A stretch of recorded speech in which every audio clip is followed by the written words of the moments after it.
ಮನೆಯೊಳಗೆ ಅನುಭವವನ್ನು ಹೊಂದಿರ್ತಾರೆ, ಆದ್ರೆ ಲೋಕಾನುಭವ ಇರುವುದಿಲ್ಲ ಅವರಿಗೆ.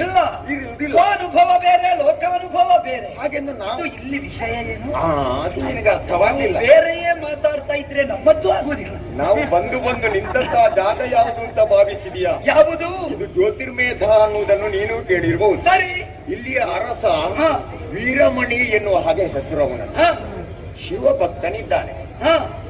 ರಾಮ ಭಕ್ತರಿಗೆ ಪ್ರತ್ಯೇಕವಾಗಿ ರಾಮನ ಬಗ್ಗೆ ವಿವರಿಸಬೇಕಾದಂತ ಅಗತ್ಯವಿಲ್ಲ. ಇಲ್ಲ.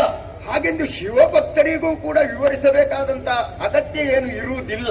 ಎಲ್ಲರೂ ಒಂದೇ ಸಿದ್ಧಾಂತವನ್ನು ಒಪ್ಪುತ್ತಾರೆ ಅಂತ ಹೇಳುವುದಕ್ಕಾಗುವುದಿಲ್ಲ. ವೀರಮಣಿ ಎಷ್ಟು ಒಪ್ಪುತ್ತಾನೋ ಬಿಡುತ್ತಾನೋ ಅದು ನನಗೆ ಅರ್ಥವಾಗುವುದಿಲ್ಲ. ಒಟ್ಟಿನಲ್ಲಿ ಹೋಗಿ ಅವನಲ್ಲಿ ಯುದ್ಧ ಮಾಡುವುದಲ್ಲ. ನಮ್ಮ ಅಶ್ವವನ್ನು ಕಟ್ಟಿದ್ದಾನೆ, ಬಂಧಿಸಿದ್ದಾನೆ ಅನ್ನುವಂತ ವರ್ತಮಾನ ನನಗೆ ಸಿಕ್ಕಿದೆ. ಸರಿ. ಶಿವಭಕ್ತ ಶಿವಾರಾಧನೆಯಲ್ಲಿಯೇ ತೊಡಗಿಸಿಕೊಂಡವ. ಸರಿ. ಅವನ ಮಗಳು ಇಕ್ಷುಮತಿ ಪರಮೇಶ್ವರನನ್ನೇ ತಪಸ್ಸಿನ ಮೂಲಕ ಮೆಚ್ಚಿಸಿ ಪತಿಯನ್ನಾಗಿ ಪಡೆಯಬೇಕು ಅನ್ನುವಂತ ಹಂಬಲವುಳ್ಳವಳಾಗಿ ಕಾಲವನ್ನು ಕಳೆಯುತ್ತಾ ಇದ್ದವಳು. ಅಂತೂ ಇಕ್ಷುಮತಿ ಪರಮೇಶ್ವರನನ್ನು ವರಿಸಿದ್ದಾಳೆ. ಈಗ ಈಶ್ವರ ದೇವರು ಕೈಲಾಸದಲ್ಲಿಲ್ವೇ? ಇಲ್ಲ. ಮತ್ತೆ ಮಾವನ ಕೇಳಿಕೆಯಂತೆ ಅವನ ಅರಮನೆಯಲ್ಲೇ ಪರಮೇಶ್ವರ ನೆಲೆಯಾಗಿದ್ದ. ಹಾಗಿದ್ರೆ ಈಶ್ವರ ಸಾನ್ನಿಧ್ಯ ಅಲ್ಲಿ ಉಂಟು. ಈಶ್ವರ ಸಾನ್ನಿಧ್ಯ ಇರುವುದರಿಂದ ನೀವು ಕಂಡುಕೊಂಡ ತೀರ್ಮಾನ ಅವರಲ್ಲಿ ಹೋರಾಟ ಸಲ್ಲ, ಬದಲು ಸಂಧಾನ ಮಾಡುವುದು ಉತ್ತಮ. ಪರಿಣಾಮ ಒಂದು ವೇಳೆ ಈಗ ನಿನ್ನನ್ನು ನಾನು ಕಳುಹಿಸಿಕೊಡ್ತೇನೆ, ನೀನು ಅಲ್ಲಿ ಸಂಧಾನ ಪ್ರಯತ್ನ ಮಾಡ್ತೇನೆ. ಮಾಡಬೇಕು. ಸಂಧಾನ ಪ್ರಯತ್ನದಲ್ಲಿ ನಾವು ಸಂದೇಶ ಕೊಡಬೇಕು. ಸಂದೇಶ ಒಂದು ರೀತಿಯ ಆದೇಶ ರೂಪವೂ ತಾಳಬೇಕು. ಅಂತ ಆದೇಶ ಏನು ಕೊಡಲಿ? ಅಲ್ಲ, ಕೆಲವು ಕಡೆಯಲ್ಲೆಲ್ಲ ಸಂದೇಶ ಕೊಡುವವರು, ತತ್ವ ಕೊಡುವವರು ಕೆಲವು ಮಂದಿಗಳಿದ್ದಾರೆ. ಆದ್ರೆ ಅವರಲ್ಲಿಂದ ಯಾವಾಗ ಹೋಗ್ತಾರೆ ಅಂತಲೇ ಕಾಯುವುದು. ಯಾಕಂದ್ರೆ ಒಂದು ಅರ್ಥವಾಗುವುದಿಲ್ಲ. ಸತ್ಯ. ನೀನು ಹಾಗಲ್ಲ. ರಾಮನ ಬಗ್ಗೆ ಪರಿಪೂರ್ಣ ಪರಿಚಯ ಉಳ್ಳಂತ ನೀನು ಆ ತತ್ವವನ್ನು ಅವನಿಗೆ ಬೋಧಿಸಬೇಕು. ಆಯ್ತಾ? ನೀನು ಹೇಳಿದಂತ ಮಾತಿಗೆ ಒಪ್ಪಿ ಆದರೆ ರಾಮನ ಆಳ್ವಿಕೆಯನ್ನು ಒಪ್ಪಿಕೊಂಡ ಎಂದಾದ್ರೆ ಅಲ್ಲಿ ಯುದ್ಧ ಇಲ್ಲ. ಬದಲಾಗಿ ಶಾಂತಿ ಸ್ಥಾಪನೆ ಮಾಡಬೇಕು. ಅಶ್ವವನ್ನು ಬಿಡಿಸಿಕೊಂಡು ಬರಬೇಕು. ಸರಿ. ನಮಗೆ ಸಲ್ಲಬೇಕಾದಂತ ಕಾಣಿಕೆ ಸಿಗಬೇಕು. ಅಲ್ಲ, ಯುದ್ಧವೇ ಎನ್ನುವ ಹಾಗೆ ಅವನ ನಿರ್ಣಯಕ್ಕೆ ಒಳಗಾದ ಎಂದಾದ್ರೆ ಒಂದು ಪ್ರಧಾನವಾದಂತಹ ವಿಚಾರವನ್ನು ಹೇಳಬೇಕು. ಏನದು? ಏನು ಅರ್ಥ ಇರುವುದು? ಸರಿ. ನೀನು ರಾಮನ ಬಗ್ಗೆ ತಿಳಿದು ಕೊಟ್ಟೆ ಎಂದಾದ್ರೆ ನಿನ್ನನ್ನು ಬಿಡ್ತೇವೆ ನಾವು. ಬಿಡದಿದ್ದರೆ ಹೋರಾಟವೇ ನಡೆಯಿತು ಎಂದಾದ್ರೆ ಪುತ್ರ ಮಿತ್ರ ಸಂಬಂಧಿಕರು ಕಳತ್ರಾದಿಗಳನ್ನು ಕಳೆದುಕೊಂಡು ಯಮನಾಲಯದಲ್ಲಿ ಮನೆ ಮಾಡಬೇಕಾದೀತು. ಇದೊಂದು ಎಚ್ಚರಿಕೆ ವಾಕ್ಯ. ಎಚ್ಚರಿಕೆ. ಆದ್ರೆ ಅಲ್ಲಿ ಈಶ್ವರ ಇದ್ದಾನಲ್ಲ. ಹೌದು. ಅಹಿವಿಭೂಷಣ ನಿಜ. ಅವ ಇದ್ದಾನೆ ಎನ್ನುವ ಹಮ್ಮು ಅವನಿಗಿದ್ರೆ, ಅದು ಇದ್ರೆ ರಾಮನ ಬಗ್ಗೆ ಹೇಳುವಾಗಲೇ ಅವನಿಗೆ ಅರ್ಥ ಆಗ್ತದೆ. ಒಂದು ವೇಳೆ ಅರ್ಥ ಆಗುವುದಿಲ್ಲ ಎಂದಾದ್ರೆ ಆಮೇಲೆ ಪರಿಣಾಮದಲ್ಲಿ ಏನಾಗ್ತದೆ ಅನ್ನೋದನ್ನು ನಾವು ಊಹಿಸಬೇಕು. ನಾವು ಎಚ್ಚರಿಕೆಯ ವಾಕ್ಯ ಕೊಡುವಾಗ ಅಹಿವಿಭೂಷಣ ಗಂಜೆ ಈ ವಾಕ್ಯವನ್ನು ನಾವು ಎತ್ತರಿಸಿ ಹೇಳಬೇಕು. ಅದರಿಂದ ಅವ ತಿಳಿಯುವುದಕ್ಕೆ ಸಾಧ್ಯ ಉಂಟು. ಈ ನಿಮ್ಮ ಮಾತಿಗೆ ನನ್ನ ಉತ್ತರ ಏನು ಬಲ್ಲಿರಾ? ಏನು?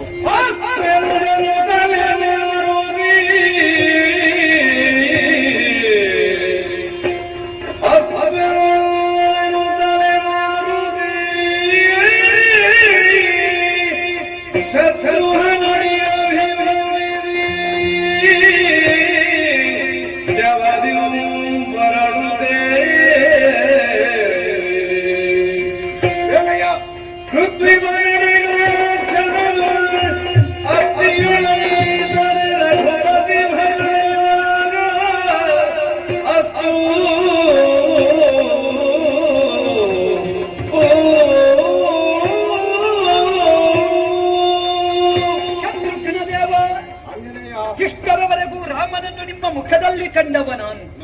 ರಾಮನಾಡಿದ ವಾಕ್ಯದಲ್ಲಿ ಎಳ್ಳಿರಿತು ಲೋಪ ಇಲ್ಲ ಎನ್ನುವುದನ್ನು ಆತ್ಮವಿಶ್ವಾಸದಿಂದಲೇ ಕಂಡುಕೊಂಡವರು ನಾವು.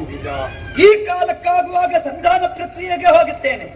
ಹೋಗುವಾಗಲೇ ಅವನಿಗೆ ಗೊತ್ತಾಗಬೇಕು, ಈ ಸಲ ಶಿವಪುರದಲ್ಲಿ ಒಂದು ರಾಮ ಭಜನೆ, ಅದು ನಮ್ಮದು ನಗರ ಭಜನೆ ಆಗಬೇಕು. ಈ ಸಲ ಒಂದು ನಗರ ಭಜನೆಯಲ್ಲಿ ಪರಿವರ್ತನೆ ಹೊಂದುತ್ತಾನೆ ಅಂತ ಆದ್ರೆ ಇಲ್ಲಿಂದಲೇ ತೊಡಗಿಕೊಳ್ಳುತ್ತೇನೆ.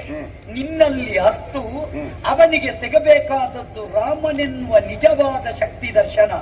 ಆದ್ದರಿಂದ ತಡ ಮಾಡುವುದಿಲ್ಲ, ತೊಡಗಲೇ ರಾಮ ಭಜನೆಗೆ. ಆ ಶುಭ ಪ್ರತೀಕ್ಷೆಯಲ್ಲಿ ನಾನು ಕಾಲವನ್ನು ಕಳೆಯುತ್ತೇನೆ. ಹೋಗಿ ಬಾ.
ಆಶ್ಚರ್ಯವಿದು.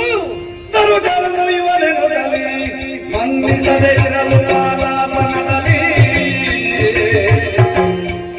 ಕರಣಿ ಕಾಲನ ಹಿರಿರುಳು ಮಂಡಿಸಿದ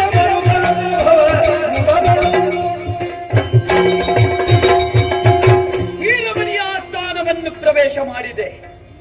ಬಾಗಿಲಲ್ಲಿದ್ದಂತಹ ಭಟರು ನನ್ನನ್ನು ಕಂಡು ರಾಮ ಭಜನೆಯನ್ನು ಕೇಳಿ ದಿಗ್ಗೂಢರಾಗಿ ಈಕ್ಷಿಸುತ್ತಲೇ ಸುಮ್ಮನಾದರು. ಒಳಪ್ರವೇಶ ಮಾಡಿದೆ ಅಂತಾದ್ರೆ ವಿದ್ವದ್ವಿಜ್ಜನ ಪರಿವೇಷ್ಟಿತವಾದ ಸಭೆಯಲ್ಲಿ ವೀರಮಣಿ ಮಂಡಿತನಾದವನಿದ್ದಾನೆ.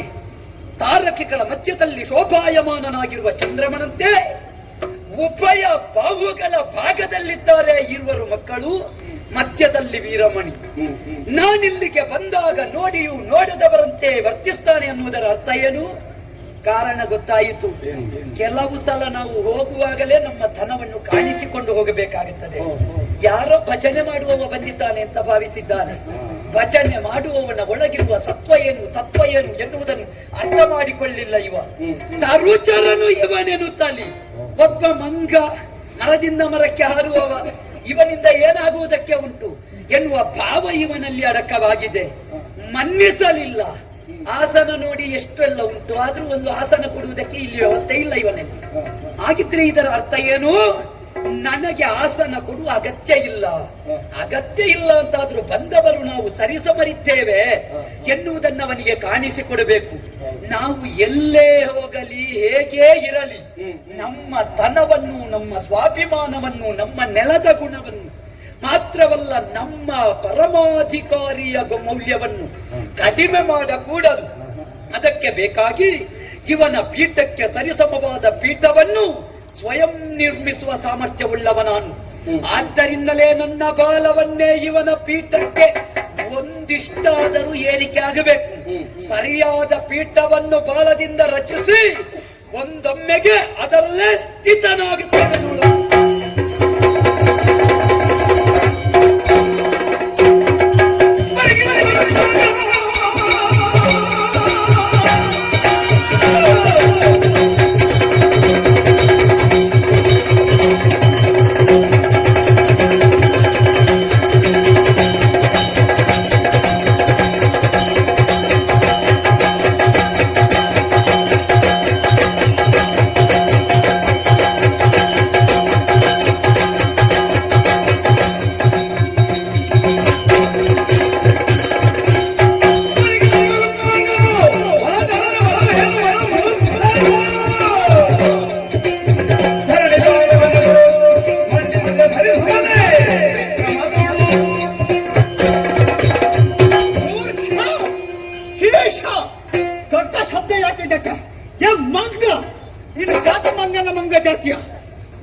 ಒಂದೇ ಅದಲ್ಲ, ಮರದಿಂದ ಬಿದ್ದ ಮಂಗವ. ಯಾಕಂದ್ರೆ ಮರದಿಂದ ಬೀಳುವಾಗ ಒಂದು ಎಲೆ ಆದ್ರೂ ಬೇಕು, ಇಲ್ಲದಿದ್ರೆ ಕೂಟದಿಂದ ಬಿಡ್ತದೆ. ನೋಡುವಾಗ ಒಬ್ಬರೇ ಬಂದಿದ್ದಿ, ಎಲ್ಲಿಗೆ ಹೇಗೆ ಬರ್ಬೇಕೆಂಬುದಾಗಿ ಪರಿಕಲ್ಪನೆ ಇಲ್ಲ ನಿನಗೆ. ಎಲ್ಲಿಂದ ಬರ್ಬೇಕು? ಮರದಿಂದ ಮರಕ್ಕೆ ಹಾರಿ ಕೊಳತ ಹಣ್ಣನ್ನು ತಿನ್ನುವಂತವನಿಗೆ ಎಲ್ಲಿಂದ ಬರ್ಬೇಕು? ಯಾರ ಸ್ಥಳ ಗೊತ್ತಿದೆ? ವೀರಮಣಿಯ ಸ್ಥಾನ. ಶಿವವಿಷ್ಣುವನ್ನು ಏರುವಂತಹ ಸಂದರ್ಭಕ್ಕೆ ಗೋಲಾಸನವನ್ನು ಬರೆದು ಅವರಕ್ಕಿಂತ ಒಂದು ಪಟ್ಟು ಮೇಲೆ ಕುಳಿತುಕೊಂಡಿದ್ದೀಯಲ್ಲ, ಏನ್ ಮಾತಾ ಮುಖ ಮದ ಮುಖ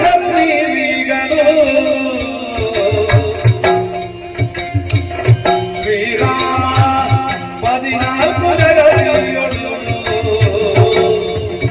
ಅಧಿಕ ನಷ್ಟವ ಬಿಡಿರಿ ಪರಿದೇಗೆ ಕಲಿತ ಕಾರಣ ಆದಿರಿ. ಓ ಹುಡುಗ, ನಿನ್ನ ಮಾತುಗಳನ್ನು ಕೇಳುವಾಗ ಆಶ್ಚರ್ಯವಾಯಿತು. ಏನು? ಒಮ್ಮೆಲೆ ಧನುಸ್ಸಿನಿಂದ ಹೊರಬರುವ ಬಾಣದ ಹಾಗೆ ನೀನು ಬಂದೆ. ಹೌದು, ನಾನು ಗ್ರಹಿಸಿದ್ದು ಹಾರುವುದು ನಾವೇ ಅಂತ. ನೀವು ಮಂಗನಿಗಿಂತ ಹೆಚ್ಚು ಹಾರ್ತೀರಿ. ನೀವು ಬೇರೆ ಹಾರು, ಮಕ್ಕಳ ಆಟಿಕೆ ಮರುಳು ಬುದ್ಧಿ ಅಂತ ಒಂದು ಮಾತುಂಟು. ಆಹಾ. ಈ ಮಕ್ಕಳೆಲ್ಲ ಮಂಗನ ಹಾಗೆ ಮಾಡುವುದು ಅಂತ ನಿನ್ನನ್ನು ಕಾಣುವಾಗ ಹಾಗೆ ಕಂಡಿತು. ಪ್ರಬುದ್ಧ ನಾನು ಸಣ್ಣ ಹುಡುಗಲ್ಲ. ಒಂದು ವೇಳೆ ಮಂಗನ ಒಂದು ಪ್ರಸಂಗ ನಿಮ್ಮಲ್ಲಿ ಆಗುವುದಿದ್ರೆ ಒಂದು ಬಾಲಮಂಗ ಆಗ್ಲಿಕ್ಕೆ ನೀನೇ ಆದೀತು. ಏನು ನನಗೆ ಬಾಲವನ್ನು ಕಟ್ಟಿಸಿ ಮಾತಾಡಿಸ್ತೀಯ ನೀನು? ಹಾಗಿದ್ರೆ ನಿನಗೆ ಈಗ ಬಲ ಏನು ಅಂತ ಯೋಚಿಸಿದ್ರೆ ನಿನ್ನ ಅಪ್ಪ ಅಂತ ಗೊತ್ತಾಗಿದೆ. ಮಗು, ನಿಮ್ಮ ಆಸ್ಥಾನವನ್ನು ಸೇರಿದ್ದೇನೆ. ಇಲ್ಲಿ ಏನು ನಮ್ಮಲ್ಲಿ ಮದಮುಖತನ ಇಲ್ಲ, ಮೃದುವಾಗಿಯೇ ಬಂದದ್ದು ನಾವು. ಮತ ತೋರಿಸಬೇಕು ಅಂತಿದ್ರೆ ನಿಮ್ಮದನ್ನು ಎಳೆಯಬೇಕು. ನಿಮ್ಮ ಪೀಠಕ್ಕೆ ನಾವು ಕೈಗೊಂಡಿಲ್ಲ. ಮತ್ತೆ ಇನ್ನೊಬ್ಬರ ಜಾಗ ತೆಗೆದು ನಾವು ಜಾಗ ಮಾಡಿಬೇಕು ಎನ್ನುವಂತ ಯೋಚನೆಯೂ ನಮ್ಮದಲ್ಲ. ನೀನು ಕುಳಿತ ಜಾಗ ನಮ್ಮದು. ನಮ್ ಜಾಗ ನಿಮ್ಮದ್ದಾಗಿರಬಹುದು, ಕೂತ ಆಸನ ನನ್ನದ್ದೇ ಅಲ್ವೋ. ಇಟ್ಟದ್ದು ಜಾಗ ನಮ್ಮಲ್ಲಿ ಅಲ್ಲ. ಆದರೂ ನಿನ್ನ ಜಾಗ ಅಂತ ಹೇಳ್ತಿ. ಈ ಜಾಗ ಈ ಮೊದಲು ಯಾರದ್ದು ಅಂತ ನೀವು ಊಹಿಸಬೇಕು. ಜಾಗ ನಮ್ಮದ್ದು ಅಂತ ಎಲ್ಲರೂ ಹೇಳ್ತಾರೆ. ಆದರೆ ಜಾಗಕ್ಕೆ ನಿಜವಾದ ಪತಿ ಜಗತ್ಪತಿ ಒಬ್ಬ ಇದ್ದಾನೆ ಎನ್ನುವ ಪ್ರತ್ಯಯ ಯಾರಿಗೂ ಇರುವುದಿಲ್ಲ ಮಗು. ನಾವೇನು ನಿಮ್ಮ ಜಾಗದಲ್ಲಿ ಸ್ಥಿರ ಆಗುವುದಕ್ಕೆ ಬಂದದ್ದಲ್ಲ, ನಿಮ್ಮ ಜಾಗಕ್ಕೊಂದು ಅನುಗ್ರಹ ಆಗಲಿ ಅಂತ ಬಂದದ್ದು. ಈ ಕಾಲದಲ್ಲಿ ನೀನು ಬಂದೆಯಲ್ಲ ಬಾಣದಂತೆ ತಾಗಿದ್ದು ಮಗು, ಮರಕ್ಕಲ್ಲ, ಕಲ್ಲಿಗಲ್ಲ. ಮತ್ತೆ ಯಾರಿಗೆ ತಾಗಿದ್ಯಾ? ಕೆಲವರೆಲ್ಲ ತಾಗುತ್ತೇವೆ ತಾಗುತ್ತೇವೆ ತಾಗುತ್ತೇವೆ ಅಂತ ಹೇಳ್ತಾರೆ. ನಮ್ಮ ಹುಮ್ಮಸ್ಸು ಹಾಗೆ. ತಾಗುತ್ತೇವೆ ಅಂತ ಹೇಳುವವರಿಗೆ ಯಾವುದಕ್ಕೆ ತಾಗುವುದು ಅಂತ ಗೊತ್ತಾಗುವುದಿಲ್ಲ. ಕಡಿಮೆ ಇಟ್ಟುಕೊಂಡು ನಾವು ತಾಗುತ್ತೇವೆ ಅಂತ ಹೇಳುವುದು. ಹೆಚ್ಚಿದ್ದವರನ್ನೇ ತಾಗಿ ತಾಗಿ ಈ ಜಾಗಕ್ಕೆ ಬಂದವರು ಮಗು ನಾವು. ಅಂತಹದ್ದರಲ್ಲಿ ಇಲ್ಲಿ ಬಂದು ತಾಗುತ್ತೇನೆ ಅಂತ ಹೇಳುವ ನೀವು ಜಾಗೃತನಾಗಬೇಕು. ನೀನು ತಾಗಿದ್ದು ವಜ್ರ ಕಂಬಕ್ಕೆ, ವಜ್ರಕಾಯನಾದ ಬಜರಂಗಿಗೆ ಮಗು ತಾಗಿದ್ದು. ಬಜರಂಗಿಗೆ ತಾಗುವಾಗ ಜಾಗ್ರತೆ ಆಗಬೇಕು. ಇದ್ದಲ್ಲೆಲ್ಲ ಬಜರಂಗಿಯ ಹೆಸರು ತೆಗೆಯುವುದಲ್ಲ. ಬಜರಂಗಿಗೆ ತಾಗಿದ್ರೆ ಪರಿಣಾಮ ಏನಾದೀತು ಎನ್ನುವುದನ್ನು ಚೆನ್ನಾಗಿ ಯೋಚಿಸಿ ತಾಗಬೇಕು ಮಗು. ಆ ರೀತಿಯಾಗಿ ಒಬ್ಬ ತಾಗುತ್ತೇನೆ ಅಂತ ಹೇಳ್ತಾನೆ, ಪ್ರಚಾರ ಗಿಟ್ಟಿಸಿಕೊಳ್ಳುತ್ತಾನೆ ಅಂತ ಆದ್ರೆ ಅವನನ್ನು ಹೇಳುವುದು ಹೇಗೆ ಬಲ್ಲೆಯ? ಅವನನ್ನು ಮತ ಮುಖ ಅಂತ ಹೇಳುವುದು. ನೀವು ಮತಮುಖರಾದದ್ದು ಹೇಗೆ? ಬಜರಂಗಿಯೊಬ್ಬ ಮಾಡುವ ಕೃತಿ ಅದು ಅವನಿಗಾಗಿ ಆಗಿರುವುದಿಲ್ಲ ಮಗು, ಅದು ರಾಮ ಸೇವೆಯಾಗಿರುತ್ತದೆ ಮಗು. ಆದ್ದರಿಂದಲೇ ಶ್ರೀರಾಮನ ಪದಕಿಂಕರರಾಗಿ ಅವನಿಗಾಗಿ ಪ್ರಪಂಚವನ್ನೇ ಶಾಂತವಾಗಿಸುವುದಕ್ಕೆ ಹೊರಟ ಕ್ರಾಂತದರ್ಶಿ ಒಬ್ಬ ಹನುಮಂತ ನಿಂತವ. ನಮ್ಮದು ಒಳ್ಳೆ ಆಕ್ಷೇಪ. ಅಯನು ನಿನ್ನದು ಬಜರಂಗಿ, ನೀನು ಮಾಡಿದ ಕೃತ್ಯ ಸರಿ ಇಲ್ಲ ಅಂತ ನೀನು ಹೇಳಬಹುದು. ನೀವು ಮಾಡಿದ್ದು ಸರಿ ಉಂಟೋ ಎನ್ನುವುದು ಮುಖ್ಯ. ನೀವು ಇವತ್ತು ತಾಗುವುದಕ್ಕೆ ಹೊರಟದ್ದು ಬಜರಂಗಿಗಲ್ಲ, ಶ್ರೀರಾಮನಿಗೆ ಮಗು. ಶ್ರೀರಾಮನ ಯಜ್ಞಾಶ್ವವನ್ನು ಕಟ್ಟಿ ನಮ್ಮಲ್ಲಿ ಬಲ ಉಂಟು ಅಂತ ಸಟೆದು ನಿಂತಿದ್ದೀರಲ್ಲ. ತುಂಡು ಭೂಮಿಯಲ್ಲಿರುವ ನಿಮಗೆ ಇಷ್ಟು ಗಂಡುತನ ಉಂಟು, ವಿಶ್ವವನ್ನಾಳಬಹುದಾದ ಯೋಗ್ಯತೆ ಇರುವ ನಮಗೆಷ್ಟಿರಬೇಕು? ಇದನ್ನರಿಯದೆ ಮಾಡಿದ ಕೃತ್ಯವೇ ಮತಮುಖತನ. ನೀವು ಮತಮುಖರು.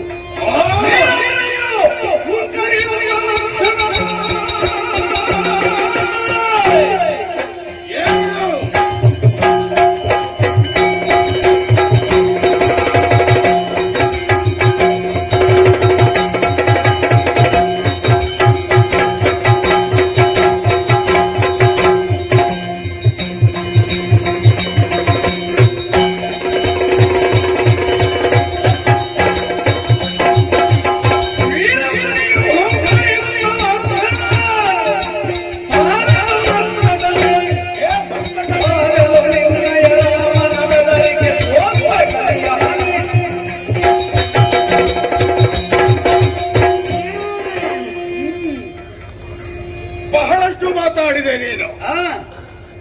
ನಮ್ಮ ಪುರವನ್ನು ಪ್ರವೇಶ ಮಾಡಿದ್ದು ಮಾತ್ರವಲ್ಲ, ಪೀಠವನ್ನು ಏರಿದಂತ ವೀರಮಣಿಯ ಮುಂದೆ ನೀನು ಅಪ್ಪನ ವಿನಃ ಒಳ ಪ್ರವೇಶ ಮಾಡಿದ್ದೇನೆ. ಒಬ್ಬ ರಾಜ ಸಭೆಯನ್ನು ನೆರಹಿದಾಗ ಒಳಗೆ ಬರುವಂತ ವ್ಯಕ್ತಿ ಯಾವನೇ ಇರಲಿ, ಅವ ಒಂದು ಒಪ್ಪಿಗೆಯನ್ನು ಪಡೆಯಬೇಕಾ ಬೇಡವಾ? ಪಡೆಯಬೇಕು.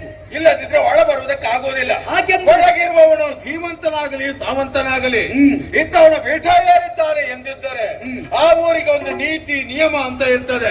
ಆ ನಿಯಮವನ್ನು ಬಂದವನು ಪಾಲಿಸತಕ್ಕದ್ದು, ಪಾಲಿಸಬೇಕು. ಯಾಕೆ? ಆ ಊರಿನ ಗೌರವ ಅದು. ಸರಿ, ಅದನ್ನು ಬಂದವ ಉಳಿಸಬೇಕು.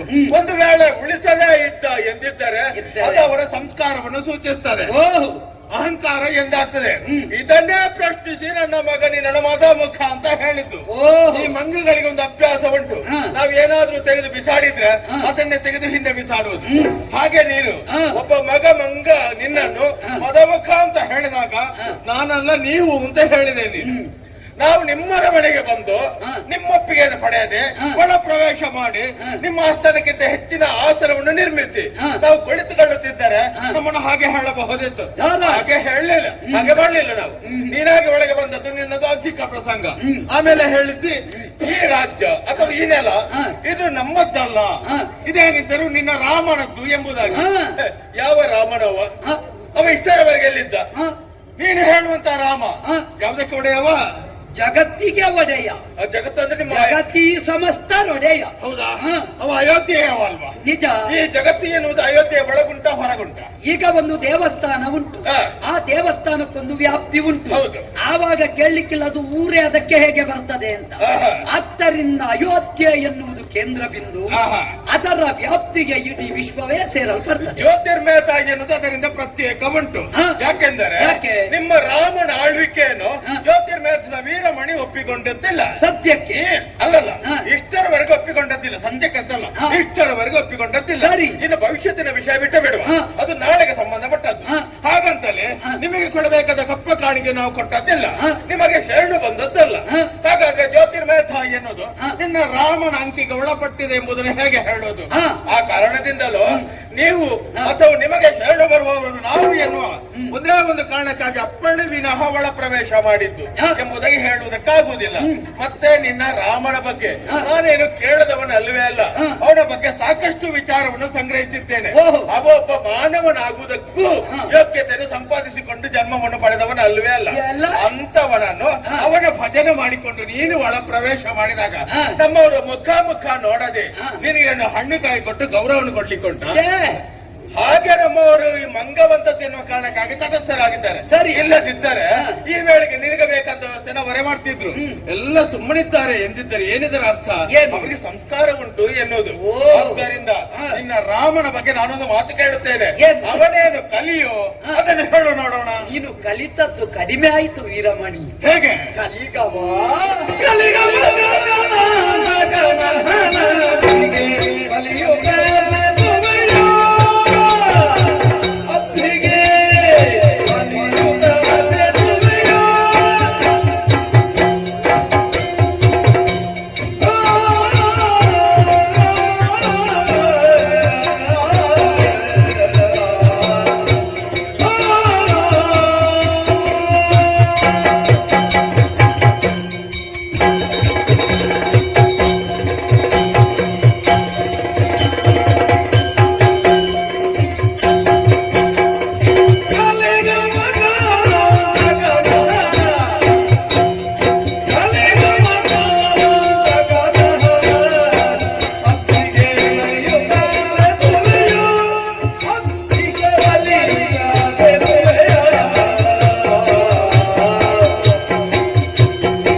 ಕೇಳದೆ ರಾಜನ ಆಸ್ಥಾನವನ್ನು ಪ್ರವೇಶಿಸುವುದು ಸರಿಯೇ? ನಿನ್ನ ಮುಂದೆ ನಿಂತವ ಸಾಮಾನ್ಯನಲ್ಲ. ಸೂರ್ಯನಾರಾಯಣನಿಂದ ಚೌಷಷ್ಠಿ ವಿದ್ಯೆಯನ್ನು ಆರ್ಜಿಸಿಕೊಂಡು ಸಂಸ್ಕಾರ ಸಂಸ್ಕೃತಿಯನ್ನು ಚೆನ್ನಾಗಿ ಬಲ್ಲಂತಹ ಅಂಜನಾಸುನು ಆಂಜನೇಯ ಅಂದ್ರೆ ನಾನೇ. ಹಾಗಿದ್ರೆ ಇಲ್ಲಿ ಬರುವಾಗ ಯಾಕೆ ಪ್ರವೇಶ ಮಾಡಲಿಲ್ಲ? ಕೆಲವು ಸಲ ಅಪ್ಪಣೆ ಪಡೆಯುವುದು ಯಾವಾಗ ಬಲ್ಲೆಯ? ಯಾವಾಗ? ಕೃತಿಯ ಪೂರ್ವದ ವಿಷಯವನ್ನಾಧರಿಸಿ. ಕೃತಿಯ ಪೂರ್ವದ ವಿಷಯ ಏನು? ಅಲ್ಲಿ ನಿಮ್ಮಲ್ಲಿ ನಮಗೆ ಕಂಡು ಬಂದದ್ದು ವಿರೋಧ. ಆದ್ದರಿಂದಲೇ ವಿರೋಧ ಕಂಡು ಬಂದ ಕಾರಣದಿಂದ ನಾವು ಬರುವ ಉದ್ದೇಶ ನಿಮಗೆ ಸಂದೇಶ ಕೊಡುವುದಕ್ಕೆ ಬರುವಾಗಲೇ ನಮಗೆ ಪೂರ್ವ ನಿರ್ಣಯದಲ್ಲಿ ತೀರ್ಮಾನಿಸಿಕೊಳ್ಳುವುದಕ್ಕಾಗುತ್ತದೆ. ಇವ ಮಾತಿಗೆ ಅವಕಾಶ ಕೊಟ್ಟಾನು, ಕೊಡದೆ ಹೋದ್ರೆ ಪರಿಣಾಮ ಏನು? ಆದ್ದರಿಂದಲೇ ನಾನು ನಿನ್ನಲ್ಲಿ ಕೇಳುವ ಅಗತ್ಯ ಬರಲಿಲ್ಲ. ಇನ್ನೊಂದು, ನಿನ್ನ ದ್ವಾರಪಾಲಕರೇ ನನ್ನನ್ನು ಪ್ರಶ್ನಿಸಲಿಲ್ಲ. ಒಬ್ಬ ದ್ವಾರಪಾಲಕ ಇರುವುದು ಯಾಕೆ? ವಿಷಯವನ್ನು ಕೇಳುವುದಕ್ಕೆ, ಅರಸನಲ್ಲಿ ಹೇಳುವುದಕ್ಕೆ, ಮರಳಿ ಬಂದು ಅವಕಾಶ ಉಂಟು ಅಂತ ತಿಳಿಸುವುದಕ್ಕೆ. ನಿನ್ನವರೇ ಹಿಂದೆ ಸರಿದ ಕಾಲದಲ್ಲಿ ನಿನ್ನ ಆಸ್ಥಾನ ಪ್ರವೇಶ ಮಾಡಿದೆ. ನಮ್ಮ ದ್ವಾರಪಾಲಕರಿಗೆ ಒಂದು ಮಾತು ಹೇಳಿದ್ದೇನೆ. ಏನು? ಮನುಷ್ಯರು ಅಂದ್ರೆ ಮಾತಾಡಿ ವಿಚಾರಿಸಿ ಎಂಬುದಾಗಿ. ಪ್ರಾಣಿಗಳನ್ನೆಲ್ಲ ಒಳ ಬಿಡುವುದು ಅಥವಾ ಹೊರ ಬಿಡುವುದು, ವಿಚಾರಿಸುವುದು, ಅದರ ಕಡೆಗೆ ಹೆಚ್ಚು ಗಮನ ಕೊಡಬೇಡಿ ಎಂಬುದಾಗಿ. ಸರಿ. ಯಾಕೆ ಬಲ್ಲಯ್ಯ? ಯಾಕೆ? ನಮ್ಮ ಸಭೆಗೆ ಪ್ರಾಣಿಗಳು ಪ್ರವೇಶ ಮಾಡುವುದಿಲ್ಲ. ಒಳ್ಳೆದಾಯ್ತು. ಯಾಕೆ? ಈಗ ನನ್ನನ್ನು ನೀನು ಪ್ರಾಣಿ ಅಂತ ಗ್ರಹಿಸ್ತಿದ್ದಾದ್ರೆ ವಿಷಯವೇ ಇಲ್ಲಲ್ಲ, ಕೇಳಬೇಕಾದ ಅಗತ್ಯವೇ ಇಲ್ಲಲ್ಲ. ಪ್ರಾಣಿಯಾಗಿಯೇ ಬಂದೆ. ಸರಿ. ಆದರೆ ಪ್ರಾಣರೂಪ ನೆನಿಪ್ಪ ವಾಯುವಿನ ಜಾತ ನಾನು. ತನ್ನ ನಂತರವಾದರೂ ನಿನ್ನವರು ನಿಮ್ಮ ಸಂಸ್ಕಾರವನ್ನು ತೋರಿಸಿದ್ರೆ, ಒಬ್ಬ ವೈರಿಯಾದರೂ ಮನೆಗೆ ಬಂದಾಗ ಮನ್ನನೆಯ ಮನೆ ನೀಡುವುದು ಸಂಸ್ಕಾರ. ಆದರೆ ನೀವು ಅದನ್ನು ಕಾಣಿಸಲಿಲ್ಲ, ಬದಲಾಗಿ ನಿಮ್ಮ ಅದಕ್ಕನ್ನೇ ಪ್ರಯೋಗಿಸಿದ್ದೀರಿ. ಕಪಿಗಳಿಗೆ ಯಾರ ತೋಟವೂ ಆಗುತ್ತದೆ, ಯಾರ ಮನೆಯೂ ಆಗುತ್ತದೆ. ನೈಸರ್ಗಿಕವಾದಂತಹ ಬದುಕು ಕಟ್ಟಿಕೊಳ್ಳುವುದು ದೈವ ಕೊಟ್ಟಂತಹ ವ್ಯವಸ್ಥೆ. ಆದ್ದರಿಂದ ಇದು ನೈಸರ್ಗಿಕ ವ್ಯವಸ್ಥೆ ಅಂತಲೇ ನನ್ನ ಬಾಳದಿಂದ ಆಸನ ಕಟ್ಟಿದ್ದೇನೆ. ಹಾಗಾಗಿ ಅಲ್ಲಿಗೆ ಮುಗಿಯಿತು. ಇನ್ನು ಮುಂದಿನ ಪ್ರಶ್ನೆ, ರಾಮನನ್ನು ನಾವು ಒಪ್ಪಿದ್ದೇವೋ? ಸೂರ್ಯವಂಶೀಯರಿಗೆ ಎಲ್ಲಿವರೆಗೆ ಅಧಿಕಾರ ಉಂಟು ಎನ್ನುವುದನ್ನು ರಾಮನಲ್ಲ, ಸೂರ್ಯವಂಶದ ಮೂಲ ಚಕ್ರವರ್ತಿಯಾದ ಮನು ಮಾತ್ರವಲ್ಲ, ಇಕ್ಷ್ವಾಕು ಇವರು ಸ್ಥಾಪಿಸಿದ್ದಾರೆ. ಸೂರ್ಯ ರಶ್ಮಿ ಎಲ್ಲಿವರೆಗೆ ಬೀಳುತ್ತದೋ ಅಲ್ಲಿವರೆಗೆ ಸೂರ್ಯವಂಶೀಯರಿಗೆ ಅಧಿಕಾರ ಉಂಟು. ಆ ಸೇತು ಹಿಮಾಚಲ ವ್ಯಾಪ್ತವಾದ ಭರತಖಂಡದಲ್ಲಿ ಚಕ್ರವರ್ತಿಗಳೆಂದು ಸ್ಥಾಪಿತರಾದವರವರು. ಇಷ್ಟರವರೆಗೂ ನೀನು ವಿರೋಧಿಸಿದ ಪ್ರಸಂಗ ನಮಗೆ ಕಂಡು ಬರಲಿಲ್ಲ. ಆದ್ದರಿಂದ ನೀನು ಒಪ್ಪಲಿಲ್ಲ ಎನ್ನುವುದು ಮುಖ್ಯವಲ್ಲ, ಒಪ್ಪಿದ್ದಿ ಎನ್ನುವುದೇ ಅಲ್ಲಿ ಅಸ್ತು ಅನ್ನಿಸಲ್ಪಡ್ತದೆ. ಆ ನಿಟ್ಟಿನಿಂದಲೂ ಇಲ್ಲಿ ಚಕ್ರವರ್ತಿತ್ವದ ಬಗ್ಗೆ ದೂಷಣೆ ನೀನು ಮಾಡುವುದಕ್ಕಿಲ್ಲ. ಹಾಗೆಂದು ಅದೇ ವಂಶದಲ್ಲಿ ಹುಟ್ಟಿದ ರಾಮನ ಸಾಮರ್ಥ್ಯ ಏನು, ಅವ ಏನು ಕಲಿ ಎನ್ನುವುದು ನಿನ್ನ ಪ್ರಶ್ನೆ. ಏನು ರಾಮನ ಬಗ್ಗೆ ತಿಳಿಯದೇ ಹೋದೆ? ಕಿಷ್ಕಿಂಧೆಯ ಕಾಡಿನಲ್ಲಿರುವ ಕೋಟಿ ಕೋಟಿ ಕಪಿಗಳಿಗೆ ರಾಮ ಅಂದ್ರೆ ಏನು ಅಂತ ಗೊತ್ತುಂಟು. ಒಬ್ಬ ಪರಮಶಿವ ಭಕ್ತನಾದ ವೀರಮಣಿಗೆ ಅರಿವಾಗಲಿಲ್ಲ ಅಂತ ಆದ್ರೆ ಅದು ಸಖೇದಾಶ್ಚರ್ಯ. ಲೋಕದಲ್ಲಿ ಒಂದು ಕ್ರಮ ಉಂಟು, ವೀರಮಣಿ ಓದಿ ಓದಿ ಹೆಚ್ಚು ತಲೆಗೆ ಹೋದವರಿಗೆಲ್ಲ ನಿಜ ತತ್ವ ಅರ್ಥ ಆಗುವುದಿಲ್ಲ. ರಾಮನನ್ನು ದೂಷಿಸುವ ಬುದ್ಧಿಜೀವಿಗಳೆಷ್ಟು ಮಂದಿ ಇರುವುದಕ್ಕಿಲ್ಲ. ಹೆಚ್ಚಾಗಿ ನಿಜವಾಗಿಯೂ ವಿದ್ವಾಂಸರೇ ಅವರು ನಿಜವಾಗಿ ಪ್ರತ್ಯೇಕತಾವಾದಿಗಳಾಗಿ ಬಿಂಬಿಸಲ್ಪಡುವುದು. ಅವರು ಬುದ್ಧಿಜೀವಿಗಳು ಅಂತ ಯಾರನ್ನು ಹೇಳುತ್ತೇವೋ ಅವರಿಗೆ ರಾಮ ತತ್ವ ಗೊತ್ತಾಗುವುದಿಲ್ಲ. ಅಂತಹ ಸಾಲಿಗೆ ನೀನು ಸೇರಿದವ ಅಂತ ನಿನ್ನನ್ನು ಹೇಳೋಣವೇ? ನಮಗೆ ಅಷ್ಟು ಧೈರ್ಯ ಬರುವುದಿಲ್ಲ. ಅಲ್ಲ, ಹೇಳು. ಭಯ ಅಲ್ಲ, ಅಂತರಂಗಿಕವಾದ ಆತ್ಮಸ್ಥೈರ್ಯ. ನೀನು ಪರಮ ಶಿವ ಭಕ್ತ, ಒಬ್ಬ ಶಿವಭಕ್ತನಾದಂತಹ ನೀನು ಶಿವ ಒಪ್ಪಿದ ರಾಮನ ಬಗ್ಗೆ ಕೇಳ್ತೀವಿ, ಏನವನ ಕಲಿತನ? ನಮಗ ಆಶ್ಚರ್ಯ ಆಗುವುದು ವೀರಮಣಿ. ನಮ್ಮ ಭರತಖಂಡದಲ್ಲಿಯೂ ರಾಮಾಯಣ ಗೊತ್ತಿಲ್ಲದವರಿದ್ದಾರಲ್ಲ. ಹಾಗಿದ್ರೆ ನಮ್ಮವರಿಗೆ, ನಮ್ಮ ಮಕ್ಕಳಿಗೆ ಏನು ನಾವು ಸಂಸ್ಕಾರ ಕೊಟ್ಟ ಹಾಗಾಗುತ್ತದೆ? ಯೋಚನೆ ಮಾಡು. ಏನು ರಾಮನ ಕಲಿತನ? ಉತ್ತರದ ಎತ್ತರದಿಂದ ದಕ್ಷಿಣಾವರ್ತದ ತುತ್ತ ತುದಿವರೆಗೆ ಬಂದು ತಾನಾಗಿಯೇ ಸೇತುವೆಯನ್ನು ಲಂಕೆಗೆ ಬಳಿದು ಆ ಲಂಕೆಯಲ್ಲಿರುವಂತಹ ರಾವಣ ಕುಂಭಕರ್ಣಾದಿ ಕಳವೃಂದವನ್ನು ತರೆದು ಅಲ್ಲಿಯೂ ರಾಮರಾಜ್ಯದ ಪ್ರತಿಸ್ವರೂಪವನ್ನು ನಿರ್ಮಾಣ ಮಾಡಿ ವಿಭೀಷಣನಿಗೆ ರಾಜ್ಯಾಭಿಷೇಕ ಮಾಡಿದ ಒಬ್ಬ ರಾಮ 100 ಯೋಜನ ವಿಸ್ತೀರ್ಣವಾದ ಅಬ್ದಿಗೆ ಕಪಿಗಳಿಂದಲೇ ಕರಸೇವಕರಾಗಿ ಕೈಜೋಡಿಸುವಂತೆ ಮಾಡಿ ಆ ಸೇತುವೆಯನ್ನು ಕಟ್ಟಿಸಿದ ಒಬ್ಬ ರಾಮ ಲೋಕವಂದ್ಯನಾಗಿ ಭೂತಲದಿಂದ ದೇವಲೋಕವೇ ಮೆಚ್ಚುವ ತೆರದಲ್ಲಿ ತನ್ನತನವನ್ನು ಸ್ಥಾಪಿಸಿದ ರಾಮ ರಾವಣಾದಿಗಳಿಂದ ಕಂಗೆಟ್ಟ ಸುರವುರಾತ ಇವತ್ತು ರಾಮ ರಾಮ ಅಂತ ಹೇಳುವ ಮಟ್ಟಕ್ಕೆ ಮುಟ್ಟಿದೆ ಅಂತ ಆದ್ರೆ ರಾಮನ ಕಲಿತನ ಎಷ್ಟು ದೊಡ್ಡದು. ಅಂತಹ ರಾಮನ ಕಲಿತನವನ್ನು ನೀನು ಕೇಳ್ತಿ ಏನು ಕಲಿತನ ಅಂತ. ಕಲಿಗವ ಕಾಲಾಂತಕನಃ, ಯಾರು ಕಲಿ ಕಲಿ ಕಲಿ ಅಂತ ಹೇಳ್ತಾನೋ ಅಂತಹವರಿಗೆ ಕಾಲಾಂತಕನಾಗುತ್ತಾನೆ. ಒಂದು ಕಾಲದಲ್ಲಿ ಕಲಿಯನ್ನು ಕಟ್ಟಿದ್ದ ಬಲಿ, ಅಂತಹ ಬಲಿಯಾದರೂ ತಾನು ಯೋಚಿಸಬೇಕಾದೀತು ರಾಮನ ಬಗ್ಗೆ ಮಾತಾಡುವುದಕ್ಕೆ. ಆದರ್ಶ ಶತ್ರುವಾಗಿ, ಆದರ್ಶ ಪುರುಷನಾಗಿ, ಆದರ್ಶ ಪತಿಯಾಗಿ, ಆದರ್ಶ ಪ್ರಭುವಾಗಿ ಪ್ರಪಂಚದಲ್ಲಿ ಅಭಿವ್ಯಕ್ತಗೊಂಡಂತಹ ಶ್ರೀರಾಮನ ಕಲಿತನ ಇಷ್ಟು ಸಾಕೆ, ಇನ್ನು ಬೇಕೇ? ನೀನು ಆರಾಮನ ಬಗ್ಗೆ ಹೇಳು.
ಬಹಳಷ್ಟು ಹೊಗಳಿದೆ.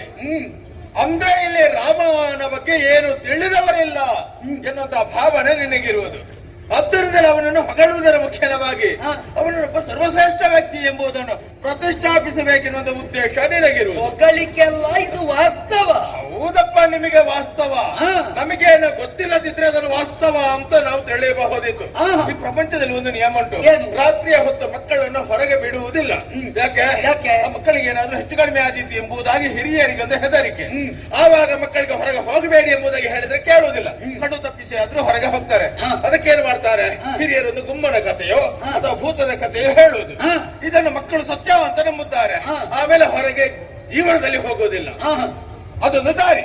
ಹಾಗೆ ನೀನು ಕೂಡ ಈ ವೀರಮಣಿಯನ್ನು ಹೇಗಾದ್ರೂ ಮಾಡಿ ಒಂದು ಹೆದರಿಸಿ ರಾಮನಿಗೆ ದಾಸನಾಗುವ ಹಾಗೆ ಮಾಡಬೇಕು ಎನ್ನುವಂತ ಬಯಕೆಯನ್ನು ಹೊಂದಿದವು. ಇಲ್ಲದಿದ್ದರೆ ರಾಮನ ಬಗ್ಗೆ ನನಗೇನು ಗೊತ್ತಿಲ್ವಾ? ನೀನೇ ಹೇಳಿದೆ, ಬುದ್ಧಿಜೀವಿಗಳೆಲ್ಲ ರಾಮನನ್ನು ತೆಗಳುವುದು ಎಂಬುದಾಗಿ. ನಿಜ ಅಲ್ಲವಾ? ಅದರಲ್ಲಿ ಅರ್ಥ ಆಗ್ತದೆ, ಒಬ್ಬ ಬುದ್ಧಿಜೀವಿ ರಾಮನ ಬಗ್ಗೆ ಏನೂ ಅಲ್ಲ ಅಂತ ತೀರ್ಮಾನಕ್ಕೆ ಬರ್ತಾನೆ ಎಂದಿದ್ದರೆ ರಾಮ ನಿಜಾರ್ಥದಲ್ಲಿ ಏನೂ ಅಲ್ಲ, ಅನುಮಾನವೇ ಇಲ್ಲ. ಹಾಗಂತಲೇ ಏನೂ ಗೊತ್ತಿಲ್ಲದವ ಒಬ್ಬ ಹೆಡ್ಡ ರಾಮನನ್ನು ಏನೋ ಒಂದು ಮಹತ್ತರವಾಗಿರುವಂತ ಒಬ್ಬ ವ್ಯಕ್ತಿ ಎಂಬುದಾಗಿ ಭಾವಿಸಿದ್ರೆ ಅದನ್ನು ನಾವು ದೊಡ್ಡದು ಅಂತ ಒಪ್ಪಿಕೊಳ್ಳುವ ಅಗತ್ಯವೇ ಇಲ್ಲ. ಇಲ್ಲಿಯೂ ಕೂಡ ಹಾಗೆ. ನಿನ್ನ ರಾಮನ ಅವನೇನು ಜಗತ್ತಿಗೆ ಒಡೆಯ ಅಲ್ವಾ? ನೀನೇ ಹೇಳಿದ್ದು. ಅಂತವನ ಹೆಂಡತಿಯನ್ನ ರಾವಣ ಕತ್ತುಕೊಂಡು ಹೋದದ್ದಲ್ವಾ? ಸತ್ಯ ಅಲ್ಲ. ಜಗತ್ತಿಗೆ ಒಡೆಯನಾಗಿರುವಂತ ಒಬ್ಬ ರಾಮನ ಹೆಂಡತಿಯನ್ನು ಒಬ್ಬ ರಕ್ಕಸ ಕತ್ತುಕೊಂಡು ಹೋಗ್ತಾನೆ. ಅಲ್ಲ, ಸತ್ತದ್ದು ಮತ್ತೆ ಕತ್ತುಕೊಂಡು ಹೋಗಿದ್ದಾರೆ ಇಲ್ವಾ? ಸರಿ. ಹಾಗಾದ್ರೆ ಜಗತ್ತಿಗೊಡೆಯನ ಬಳಿಗೆ ಒಬ್ಬ ರಕ್ಕಸನಿಗೆ ಬರ್ಲಿಕ್ಕೆ ಆಗ್ತದಲ್ಲ? ಆಗುತ್ತದೆ. ಹಾಗಾದ್ರೆ ಅವ ಏನು ಅದರ ಅರ್ಥ? ಜಗತ್ತಿಗೊಡೆಯ ಎನ್ನುವುದಕ್ಕೆ ಏನು ಇಲ್ಲ. ಅದೇ ಎಲ್ಲ ಕೇವಲ ಹೊಗಳಿಕೆಗೆ ಇರುವಂತದ್ದು. ಆ ಕತ್ತುಕೊಂಡು ಹೋದಂತ ರಾವಣನನ್ನು ಕೊಲ್ಲುವುದಕ್ಕಾಗಿ ರಾಮ ತನ್ನತ್ತಾಗಿರುವಂತ ಪರಿವಾರವನ್ನು ಸೇರಿಕೊಂಡು ಹೋದದ್ದಲ್ಲ, ನಿನ್ನಂತ ಕಪಿಗಳನ್ನೆಲ್ಲ ಸೇರಿಸಿಕೊಂಡು ಹೋದದ್ದು. ಬಿಡು, ಯುದ್ಧದ ಕಥೆಯನ್ನೇ ನಾವು ಯೋಚಿಸುವ. ಅವ ಬಾಣವನ್ನು ಬಿಡುವುದರ ಮುಖ್ಯವಾಗಿ ರಾವಣನ ಒಂದೊಂದು ತಲೆಯನ್ನು ಕತ್ತರಿಸುವುದಕ್ಕೆ ಮುಂದಾದನಂತೆ. ನಿಜ, ನಾನು ಕೇಳಿದ್ದು ನೋಡ್ಲಿಲ್ಲ.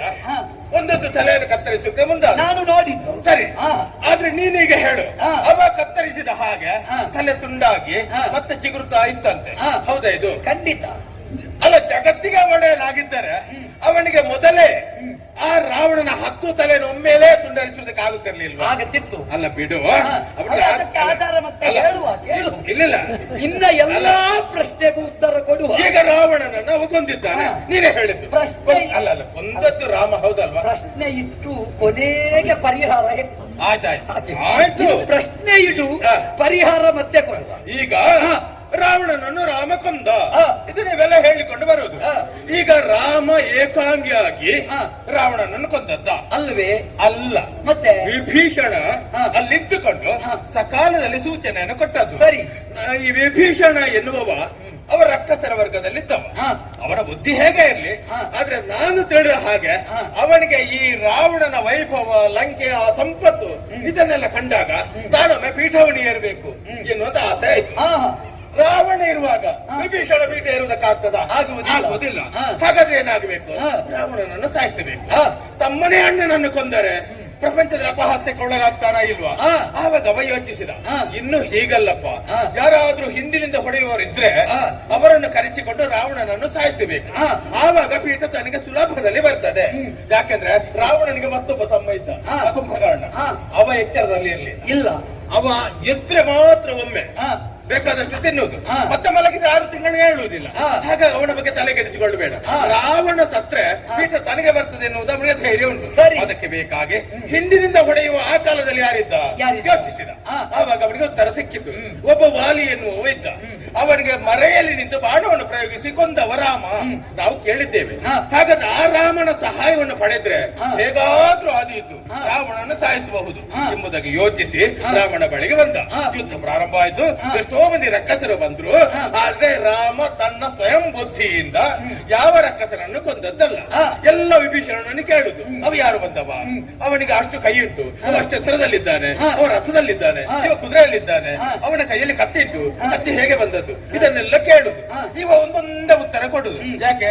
ಉಂಡ ಮನೆಗೆ ದ್ರೋಹ ಮಾಡುವಂತ ಒಬ್ಬ ಜೀವಿಯವ. ಆದ್ದರಿಂದಲೇ ರಾಮನಿಗೆ ಬೇಕಾದ ಹಾಗೆ ಸಹಾಯ ಮಾಡಿದ್ದಾನೆ. ರಾಮನಿಗೆ ಉಪಕಾರ ಆಗಬೇಕು. ರಾಮನ ಹೆಂಡತಿಯನ್ನು ರಾವಣ ಕತ್ತುಕೊಂಡು ಹೋಗಿದ್ದಾನೆ, ಆ ಹೆಂಡತಿ ರಾಮನನ್ನು ಸೇರಲಿ ಎನ್ನುವ ಕಾರಣಕ್ಕಾಗಿ ವಿಭೀಷಣ ಉಪಕಾರ ಮಾಡಿದ್ದಲ್ಲ. ಬಿಟ್ಟು ಬಿಡೋಣ, ಹೇಗೆ ಇರಲಿ. ಅಂತೂ ಕೊನೆಗೆ ಆ ವಿಭೀಷಣನ ಆಸೆಯೊಂದು ಈಡೇರಿತ್ತು.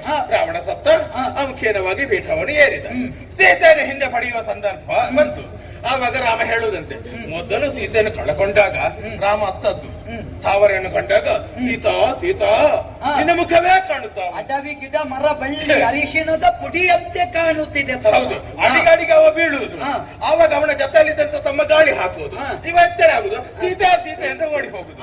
ನೋಡು ಎಷ್ಟೊಂದು ಪ್ರೀತಿ ಹೆಂಡತಿಯ ಮೇಲೆ.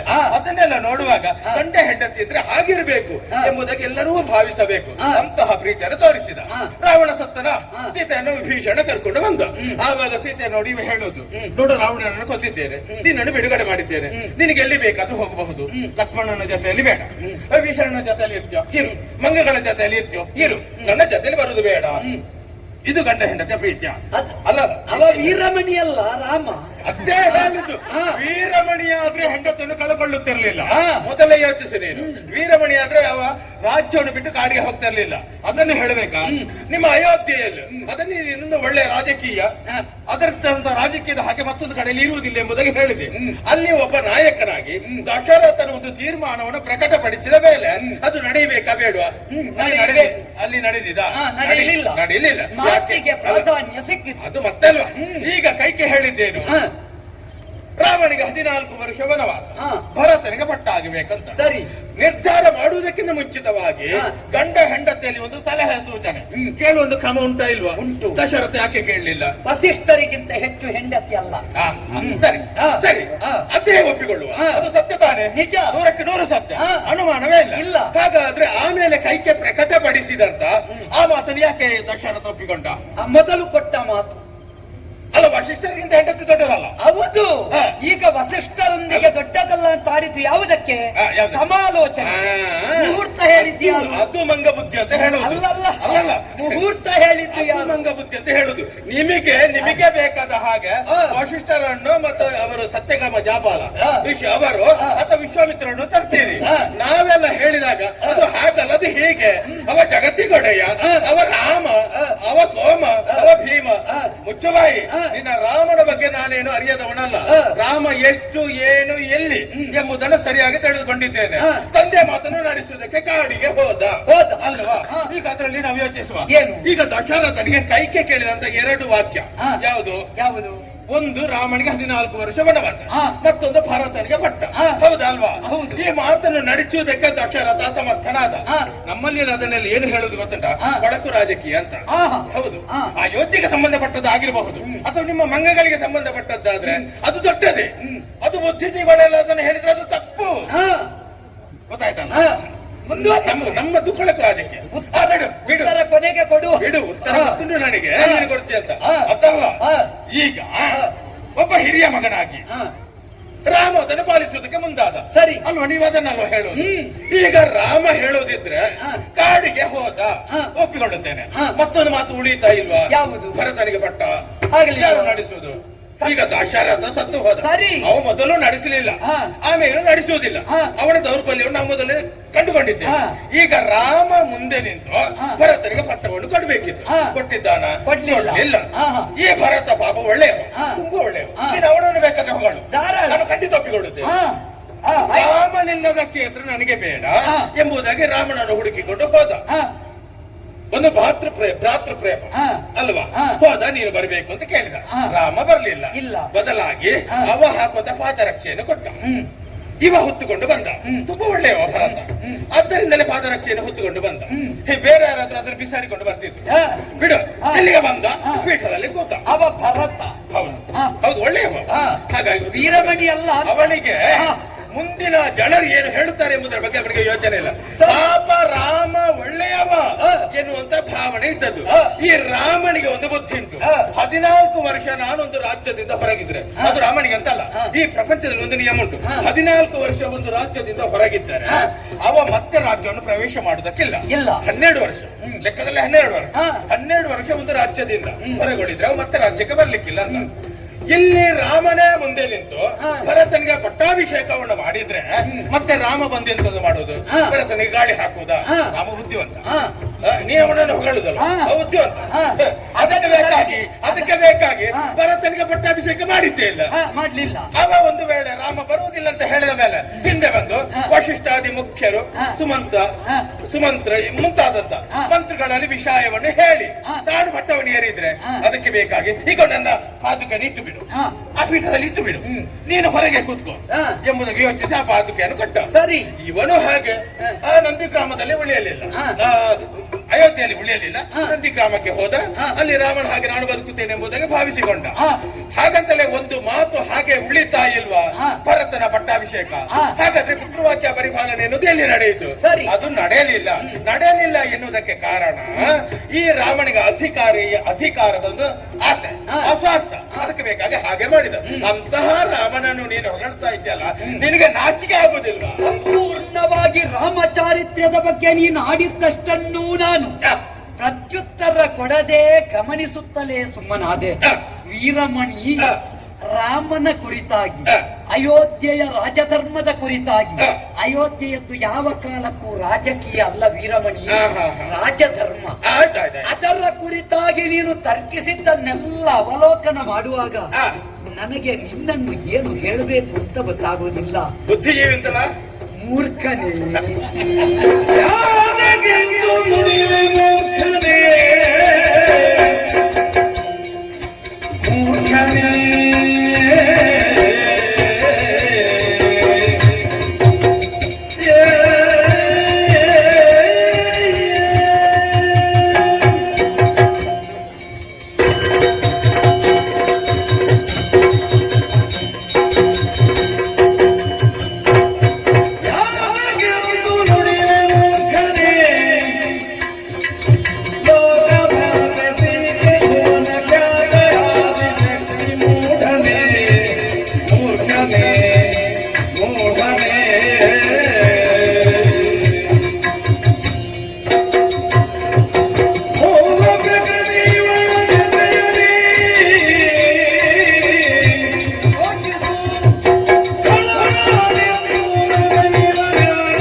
ನೀನು ಮೂಢ ಅಂತ ಹೇಳಲೇ?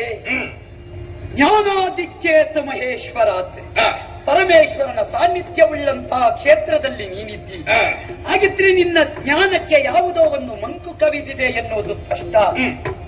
ಯಾತಕ್ಕಿಂತು ನುಡಿವೆ ಮೂರ್ಖನೇ, ಮೂರ್ಖ ಅಂತ ನಿನ್ನನ್ನು ಕರೆಯಲೇ? ರಾಮಾಯಣ ಚೆನ್ನಾಗಿ ಗೊತ್ತುಂಟು ನಿನಗೆ, ಆದ್ರೆ ನೀನು ಕಲಿತದ್ದು ಬೇರೆ ವಿಭಾಗದಲ್ಲಿ. ಔಷಧಕ್ಕೆ ಅಂತ ಕೊಟ್ಟರೆ ಸಾಯುವುದಕ್ಕೆ ಸ್ವೀಕರಿಸಿದ ಅಂತ ಒಂದು ಮಾತುಂಟು. ಈ ಔಷಧವನ್ನು ಗುಣ ಆಗ್ಲಿ ಅಂತ ಕೊಡುವುದು, ಅವ ಒಂದು ತಕ್ಕೊಳ್ಳುವ ಬದಲು 5 ತಕ್ಕೊಳ್ಳುವುದು. ಆ ಔಷಧದಿಂದಲೇ ಸತ್ತ ಅಂತ ಅರ್ಥ. ಈಗ ಆದದ್ದು ನಿನ್ನ ಪರಿಸ್ಥಿತಿಯು ಹಾಗೆ. ರಾಮನ ಚಾರಿತ್ರ್ಯವನ್ನು ನೀನು ನೇರ ದೃಷ್ಟಿಯಿಂದ ಕಾಣಲಿಲ್ಲ, ಬದಲಾಗಿ ವಕ್ರ ದೃಷ್ಟಿಯಿಂದ ಕಂಡೆ. ಕಾರಣವಾದದ್ದು ನಿಜವಾಗಿಯೂ ವಿಭೀಷಣನಿಗೂ ನಂಜು ಅಲ್ಲ. ಪ್ರಾಮಾಣಿಕವಾಗಿ ಹೇಳ್ತೇನೆ, ಭರತ ರಾಮನಿಗೂ ನಂಜು ಅಲ್ಲ. ನಿನ್ನಷ್ಟು ದೊಡ್ಡ ನಂಜುಂಡ ಇನ್ನೊಬ್ಬ ಇಲ್ಲ. ಯಾಕೆ? ನಿನಗೂ ಒಂದು ವಕ್ರ ದೃಷ್ಟಿ ಉಂಟು. ಇಷ್ಟರವರೆಗೆ ಅಖಂಡವಾದ ಭರತಖಂಡದಲ್ಲಿ ಚಕ್ರವರ್ತಿತ್ವವನ್ನು ಸ್ಥಾಪಿಸಿದವರು ಸೂರ್ಯವಂಶೀಯರು. ಆದ್ದರಿಂದ ಈ ಸಲ ಹೇಗೂ ಒಟ್ಟಿಗೆ ಈಶ್ವರ ದೇವರಿದ್ದಾರೆ. ಈ ಸಲ ರಾಮನನ್ನು ದೂರಿ ದೂರಿ ಅಖಂಡವಾದ ಭರತಖಂಡವನ್ನು ನಮ್ಮದು ಮಾಡುವ ಅಂತ ನಿನ್ನ ಯೋಚನೆ ಉಂಟೋ ಏನೋ. ಆದ್ರೆ ರಾಮನಾಳಿದ ರಾಜ್ಯದಲ್ಲಿ ಅದು ಸಾಧ್ಯ ಇಲ್ಲ. ಚೆನ್ನಾಗಿ ನೆನಪಿಟ್ಟುಕೋ. ಹಾಗಿದ್ರೆ ರಾಮನ ಆದರ್ಶದ ಬಗ್ಗೆ ನೀನು ಒಂದೊಂದೇ ಆಡಿಬಿಟ್ಟೆಯಲ್ಲ. ಆರಂಭದಿಂದಲೇ ತಕ್ಕೊಳ್ಳೋಣ. ಪಿತೃವಾಕ್ಯ ಪರಿಪಾಲನೆ ಮಾಡಿದ ರಾಮನಿಗೆ ಇದ್ದ ತಾಹ ಏನು? ರಾಮನಿಗೆ 14 ವರ್ಷ ವನವಾಸ. 14 ವರ್ಷ ವನವಾಸ ಮಾಡಲಿಲ್ವೇ? ಮಾಡಿದ್ದಾನೆ. ಭರತನಿಗೆ ಪಟ್ಟ, ರಾಮನಿಗೆ ಅದರಲ್ಲಿ ಬಂಧನ ಇಲ್ಲ. ಪಟ್ಟ ಕಟ್ಟಬೇಕಾದದ್ದು ಯಾರು? ತಾಯಿ. ದಶರಥ ಇಲ್ಲ. ಹಾಗಿದ್ರೆ ತಾಯಿ ಪಟ್ಟ ಕಟ್ಟುವುದಕ್ಕೆ ಅಶಕ್ತಳಾದಳು. ಯಾಕೆ? ಆದರ್ಶ ಸೋದರನಾಗಿ ಭರತ ಉಳಿದ. ರಾಮನ ಬಳಿಗೆ ಹೋಗಿ ಕೇಳುವಾಗ ರಾಮ ಏನು ಹೇಳ್ತಾನೆ? ರಾಮನಲ್ಲಿ ಕೇಳ್ತಾನೆ, ಅಣ್ಣ ನನ್ನದೇ ಅಧಿಕಾರ ಅಂತ ವಹಿಸಿಕೋ. ಜ್ಯೇಷ್ಠ ಭ್ರಾತೃ ಪಿತೃ ಸಮಾನ ಎನ್ನುವ ದೃಷ್ಟಿಯಿಂದ ನಿನಗೆ ಬಿಟ್ಟು ಕೊಟ್ಟುತ್ತೇನೆ. ತಕ್ಕೊಂಡನೆ ಅಧಿಕಾರ? ತಕ್ಕೊಳ್ಳಿಲ್ಲ. ಕೊನೆಗೆ ರಾಮನ ಕಾಲಬುಡದಲ್ಲಿ ಬಿದ್ದು ಸಾಯುತ್ತೇನೆ ಅಂತ ಹೇಳುವಾಗ ದಶರಥನಾಲಿದ ಸಾಕೇತ ಅರಾಜಕವಾಗ ಕೂಡದು ಎನ್ನುವ ಕಾರಣಕ್ಕೆ ಬೇಕಾಗಿ ತೆರಳು. ಒಂದು ವೇಳೆ ನೀನು ಹೋಗದೆ ಇದ್ರೆ ಪಿತ ದಶರಥನಾಣೆ ಸ್ಪಷ್ಟ ಹೇಳ್ತಾನೆ. ಆವಾಗ ಹೇಳ್ತಾನೆ, ಯಾವ ಕಾರಣಕ್ಕೂ ನೀನೇರಬೇಕಾದ ಪೀಠವನ್ನು ನಾನು ಏರುವುದಿಲ್ಲ. ಆವಾಗ ಪಾದುಕೆಯನ್ನು ವಸಿಷ್ಠರು ನೋಡ್ತಾರೆ ರಾಮನ ಕಾಲಿನಲ್ಲಿ. ವಸಿಷ್ಠರ ಮುಖ ನೋಡಿ ಪಾದುಕೆ ಕೊಡ್ತಾನೆ. ತಲೆಯಲ್ಲಿ ಹೊತ್ತುಕೊಂಡು ಬರ್ತಾನೆ ಭರತ. ಪಟ್ಟದಲ್ಲಿ ಇಡ್ತಾನೆ. ನಂದಿಗ್ರಾಮದಲ್ಲಿದ್ದು ಆಳ್ತಾನೆ. ವಸಿಷ್ಠರು ರಾಮನ ಕಾಲನ್ನು ನೋಡಿದ್ದು ಪಾದುಕೆ ಹೊಸತೋ ಹಳೆತೋ ಅಂತ. ಅಷ್ಟಕ್ಕೂ ಗತಿ ಉಂಟಾ ಇಲ್ವದ ನೋಡಿದ್ದು? ಅದನ್ನು ಕೊಡುವಂತಲ್ಲ. ಚಕ್ರವರ್ತಿ ಪೀಠದ ಪ್ರತಿನಿಧಿಯಾಗಿ ಕಾನನಕ್ಕೆ ಹೋದ ರಾಮನ ಪಾದುಕೆಯಲ್ಲಿ ಪಾವಿತ್ರ್ಯ ಕಾಣ್ತಾರೆ. ಯಾಕೆ? ಅವನು ಯೋಗಿ ರೂಪನಾಗಿದ್ದ. ಅಲ್ಲಿ ಕಂಡದ್ದು ಯೋಗಿಯನ್ನಲ್ಲ, ಯೋಗೇಂದ್ರನನ್ನು. ಆ ಪಾದುಕೆ ಮಾತ್ರ ಪವಿತ್ರ ಪೀಠವನ್ನೇರುವುದಕ್ಕೆ ಸಮರ್ಥವಾದದ್ದು. ಈ ಮೊದಲು ಇರ್ಲಿಲ್ವೇ? 1-2 ವರ್ಷ ಅಲ್ಲ, ರಾಜಾನಿ ಬಂಧನ. 12 ವರ್ಷ ಕಾಡಿನಲ್ಲಿದ್ದ. ಯಾರು ದಂಡೆ ಹಿಡಿದು ಆಳಿದ್ದು? ವಸಿಷ್ಠರು. ಯಾಕೆ ನಿಬಂಧನನ ಪಾದುಕೆ ಇಡ್ಲಿಲ್ಲ? ನಿಬಂಧನನ ಪಾದುಕೆ ಇಡ್ಲಿಲ್ಲ, ರಾಮನ ಪಾದುಕೆ ನೋಡ್ತಾರೆ ವಸಿಷ್ಠರು. ರಾಮನ ಪಾದುಕೆಗಿರುವ ಮಹತ್ವ ಅಷ್ಟು ದೊಡ್ಡದು ವೀರಮಣಿ. ಆದ್ದರಿಂದಲೇ ರಾಮ ಪಾದುಕೆಗಿರುವ ಮಹತ್ವದಿಂದ ಆಡುವುದಕ್ಕೆ ಸೂಕ್ತ ಅಂತ ತಿಳಿದ್ರು. ಇದೊಂದು ವಿಷಯ. ಮುಂದುವರಿದು ನೋಡು. ಕಾಡಿಗೆ ಹೋದಂತಹ ರಾಮ ಸತಿಯನ್ನು ಯಾಕೆ ಕಳಕೊಂಡ ಜಗತ್ಪತಿಯಾಗಿ? ಕಾರಣ ಇರುತ್ತದೆ. ಲೋಕದಲ್ಲಿ ದೇವ ವ್ಯವಹಾರ ಬೇರೆ, ಜೀವ ವ್ಯವಹಾರ ಬೇರೆ. ರಾವಣನನ್ನು ಕೊಳ್ಳುವುದಕ್ಕೆ ರಾಮನಿಗೆ ಯಾಕೆ ಕಷ್ಟ ಬಂತು? ಇದು ನಿನ್ನ ಪ್ರಶ್ನೆ. ರಾಮನಿಗೆ ಇದ್ದ ವರ ಏನು? ರಾವಣನಿಗೆ ಇದ್ದ ವರ ಏನು? ಮನುಷ್ಯರ ಹೊರತಾಗಿ ಅನ್ಯತ್ರ ದೇವ ಗಂಧರ್ವ ಯಕ್ಷ ಕಿನ್ನರ ಕೆಂಪುರುಷಾದಿ ಸಮಸ್ತ ವರ್ಗದಿಂದಲೂ ಮರಣ ಇಲ್ಲ, ಸಾವಿಲ್ಲ. ಹಾಗಿದ್ರೆ ಮನುಷ್ಯರಿಂದ ಮಾತ್ರ ಮರಣ. ಅದಕ್ಕೆ ಬೇಕಾಗಿಯೇ ಮನುಷ್ಯನಾಗಿಯೇ ರಾಮ ಬಂದ. ಒಳ್ಳಿದಂ ಕಾಮಧೇನುವಿನ ತೊಡೆಗೆಚ್ಚಲ ಕರೆದುಗೆಯ್ದ ಪಾಯಸಮಿದಂ ಮರುಗುವ ಮರುಭೂಮಿ ನಗುವ ನಂದನ ವನಮಪ್ಪುದಿದ ನಿಂತೆ ಯಜ್ಞೇಶ್ವರನೇ ದಶರಥನಿಗೆ ಕೊಟ್ಟಂತ ಯಜ್ಞ ಪ್ರಸಾದ. 4 ಮಂದಿಯಲ್ಲಿ 3 ಮಂದಿಯಲ್ಲಿ 4 ಮಕ್ಕಳು. ಪೂರ್ಣಾಂಶನಾಗಿ ರಾಮ ಕಂಗಳಿಸಿದ. ಅಂತ ರಾಮ ರಾವಣನನ್ನು ಕೊಲ್ಲುವುದಕ್ಕಾಗಿ ಏನು ಮಾಡಿದ? ತಾನಾಗಿ ಮಾನುಷೀಯ ಪ್ರವೃತ್ತಿಯನ್ನೇ ಅನುಸರಿಸಿದ. ಇಲ್ಲದೆ ಇದ್ರೆ ನೀನೇ ಹೇಳಿದ ವಾಲಿ ಹೇಳ್ತಾನೆ, ಮುಂದಿನ್ನು ರಾಮನಿಂದಯ ಬಾಣ ತಾಗಿದ ಮೇಲೆ ಮುಂದಿನ್ನು ಬದುಕು ಬೇಕೆಂಬ ಆಶೆ ಉಂಟೆ. ಭೂತ ಪಂಚಕ ದೇಹ ಜೇತ ಕಿಷ್ಟರ ಮೋಹ ಪದುಮನಾಭನೆ ನಿನ್ನ ಪಾದ ಸೇವೆಯೊಳೆನ್ನ ತನ್ನುವ ಕಳೆದನು ಮುನ್ನ ಹೀಗೆ ಆಡಿಕೊಳ್ಳುತ್ತಾನೆ. ಅಂತಹ ಯೋಗ್ಯತೆಯನ್ನು ರಾಮನಲ್ಲಿ ಒಬ್ಬ ವಾನರನಾಗಿ ಮತ್ತನಾದಂತಹ ವಾಲಿ ಕೊನೆಯ ಕಾಲದಲ್ಲಿ ಕಾಣುತ್ತಾನೆ. ಅಲ್ಲಿಯೂ ರಾಮನಲ್ಲಿ ಕಂಡದ್ದು ದೇವತ್ವ. ಹಾಗಿದ್ರೆ ಮಾನವನಾಗಿಯೇ ವ್ಯವಹರಿಸಬೇಕಾದ ಅನಿವಾರ್ಯತೆ ರಾಮನಿಗೆ ಇತ್ತು. ಸೀತೆಯನ್ನು ಪರಿಗ್ರಹಿಸುವಲ್ಲಿ ಯಾಕೆ ಹೀಗೆ? ಇದು ನಿನ್ನ ಪ್ರಶ್ನೆ. ಸೀತೆಯನ್ನು ಪರಿಗ್ರಹಿಸುವಾಗ ಹೇಳ್ತಾನೆ, ಕಣ್ಣು ನೋವಿನವನಿಗೆ ಸೂರ್ಯನನ್ನು ಕಂಡರೆ ಹೇಗೆ ಆಗುತ್ತದೋ ಹಾಗೆ ನಿನ್ನನ್ನು ಕಂಡ ಹಾಗೆ ನನಗಾಗುತ್ತದೆ. ಹೋಗು ಭರತನ ಜೊತೆಯಲ್ಲಿ, ಹೋಗು ವಿಭೀಷಣನ ಜೊತೆಯಲ್ಲಿ, ಹೋಗು ಲಕ್ಷ್ಮಣನ ಜೊತೆಯಲ್ಲಿ. ಇದರ ಅರ್ಥ ಏನು ಬಲ್ಲೆಯ? ವಿಭೀಷಣ ರಾಮನಿಗೆ ಶರಣ, ಅರ್ಥಾತ್ ಸೀತೆಗೆ ಮಗನ ಸ್ಥಾನ. ಮಗನ ಜೊತೆಯಲ್ಲಿ ತಾಯಿಯನ್ನು ಹೋಗು ಅಂತ ಹೇಳಿದ. ಭರತ ಅಣ್ಣನನ್ನು ತಂದೆ ಅಂತ ಒಪ್ಪಿದವ. ಆದ್ದರಿಂದಲೇ ತಂದೆಯ ಜೊತೆಯಲ್ಲಿ ತಾಯಿ ಅಂತಾದ್ರೆ ತಾಯಿಯು ಮಗನ ಜೊತೆಯಲ್ಲೇ ಹೋಗಬೇಕು. ಮಾತ್ರವಲ್ಲ, ಲಕ್ಷ್ಮಣ ಯಾರವ? ಅಣ್ಣನನ್ನು ದೇವರು ಅಂತ ಕಂಡುಕೊಂಡವ. ಅತ್ತಿಗೆಯನ್ನು ಮಹಾತಾಯಿ ಅಂತ ಅರ್ಚಿಸಿದವ. ಮಹಾತಾಯಿಯೇ ಮಗನ ಜೊತೆ ಹೋಗುವಂತ ಹೇಳಿದಳು. ಆದ್ದರಿಂದ ಪ್ರತಿಯೊಂದು ಹಂತದಲ್ಲಿಯೂ ರಾಮ ಹೇಳುವ ವಾಕುಗಳು ಸಂದೇಶಾತ್ಮಕವಾಗಿ ಕಾಣುತ್ತದೆ. ಹಾಗಿದ್ರೆ ಹೀಗೆ ಆಡುವ ನಾಟಕ ಯಾಕೆ ರಾಮನಿಗೆ? ರಾಮನದ್ದು ಆದರ್ಶಪ್ರದವಾದಂತಹ ಸ್ಥಿತಿ. ಒಬ್ಬ ಮನುಷ್ಯನಾಗಿ ಹುಟ್ಟಿ ಮನುಷ್ಯನಾಗಿ ಬೆಳೆದು ಮನುಷ್ಯ ಧರ್ಮವನ್ನೇ ಅನುಸರಿಸಿದ ರಾಮ. ಹೇಳಿಲ್ವೇ ಬ್ರಹ್ಮದೇವರು ಬಂದು ಸೀತೆಯನ್ನು ಪರಿಗ್ರಹಿಸು? ಸರಿ, ಹೇಳಿಲ್ವೇ? ಮಾತ್ರವಲ್ಲ, ಅಶ್ವಮೇಧ ಸಂಕಲ್ಪ ಮಾಡಿದರು ರಾಮದೇವರು. ಪರಮೇಶ್ವರನೇ ಹೇಳಿದ ಬಂದು, ನೀನು ದೇವರು, ನೀನು ಯತ್ನ ಮಾಡುವ ಅಗತ್ಯ ಇಲ್ಲ. ಆದರೂ ನಾನು ಮನುಷ್ಯ. ಆತ್ಮಾನು ಮಾನುಷಂ ಮನ್ಯೆ ಮಮ ದಶರಥಾತ್ಮಜ. ಮನುಷ್ಯನಾಗಿ ಲೋಕಕ್ಕೆ ಆದರ್ಶವನ್ನು ಕೊಡಬೇಕಾದವ ನಾನು. ಲೋಕದಲ್ಲಿ ಮನುಕುಲಕ್ಕೆ ಶಾಸ್ತ್ರ ಬೆರೆದ ಅವನಿಗೆ ಅನುಷ್ಠಾನಕ್ಕೆ ತರಲಿಕ್ಕೆ ಆಗಲಿಲ್ಲ.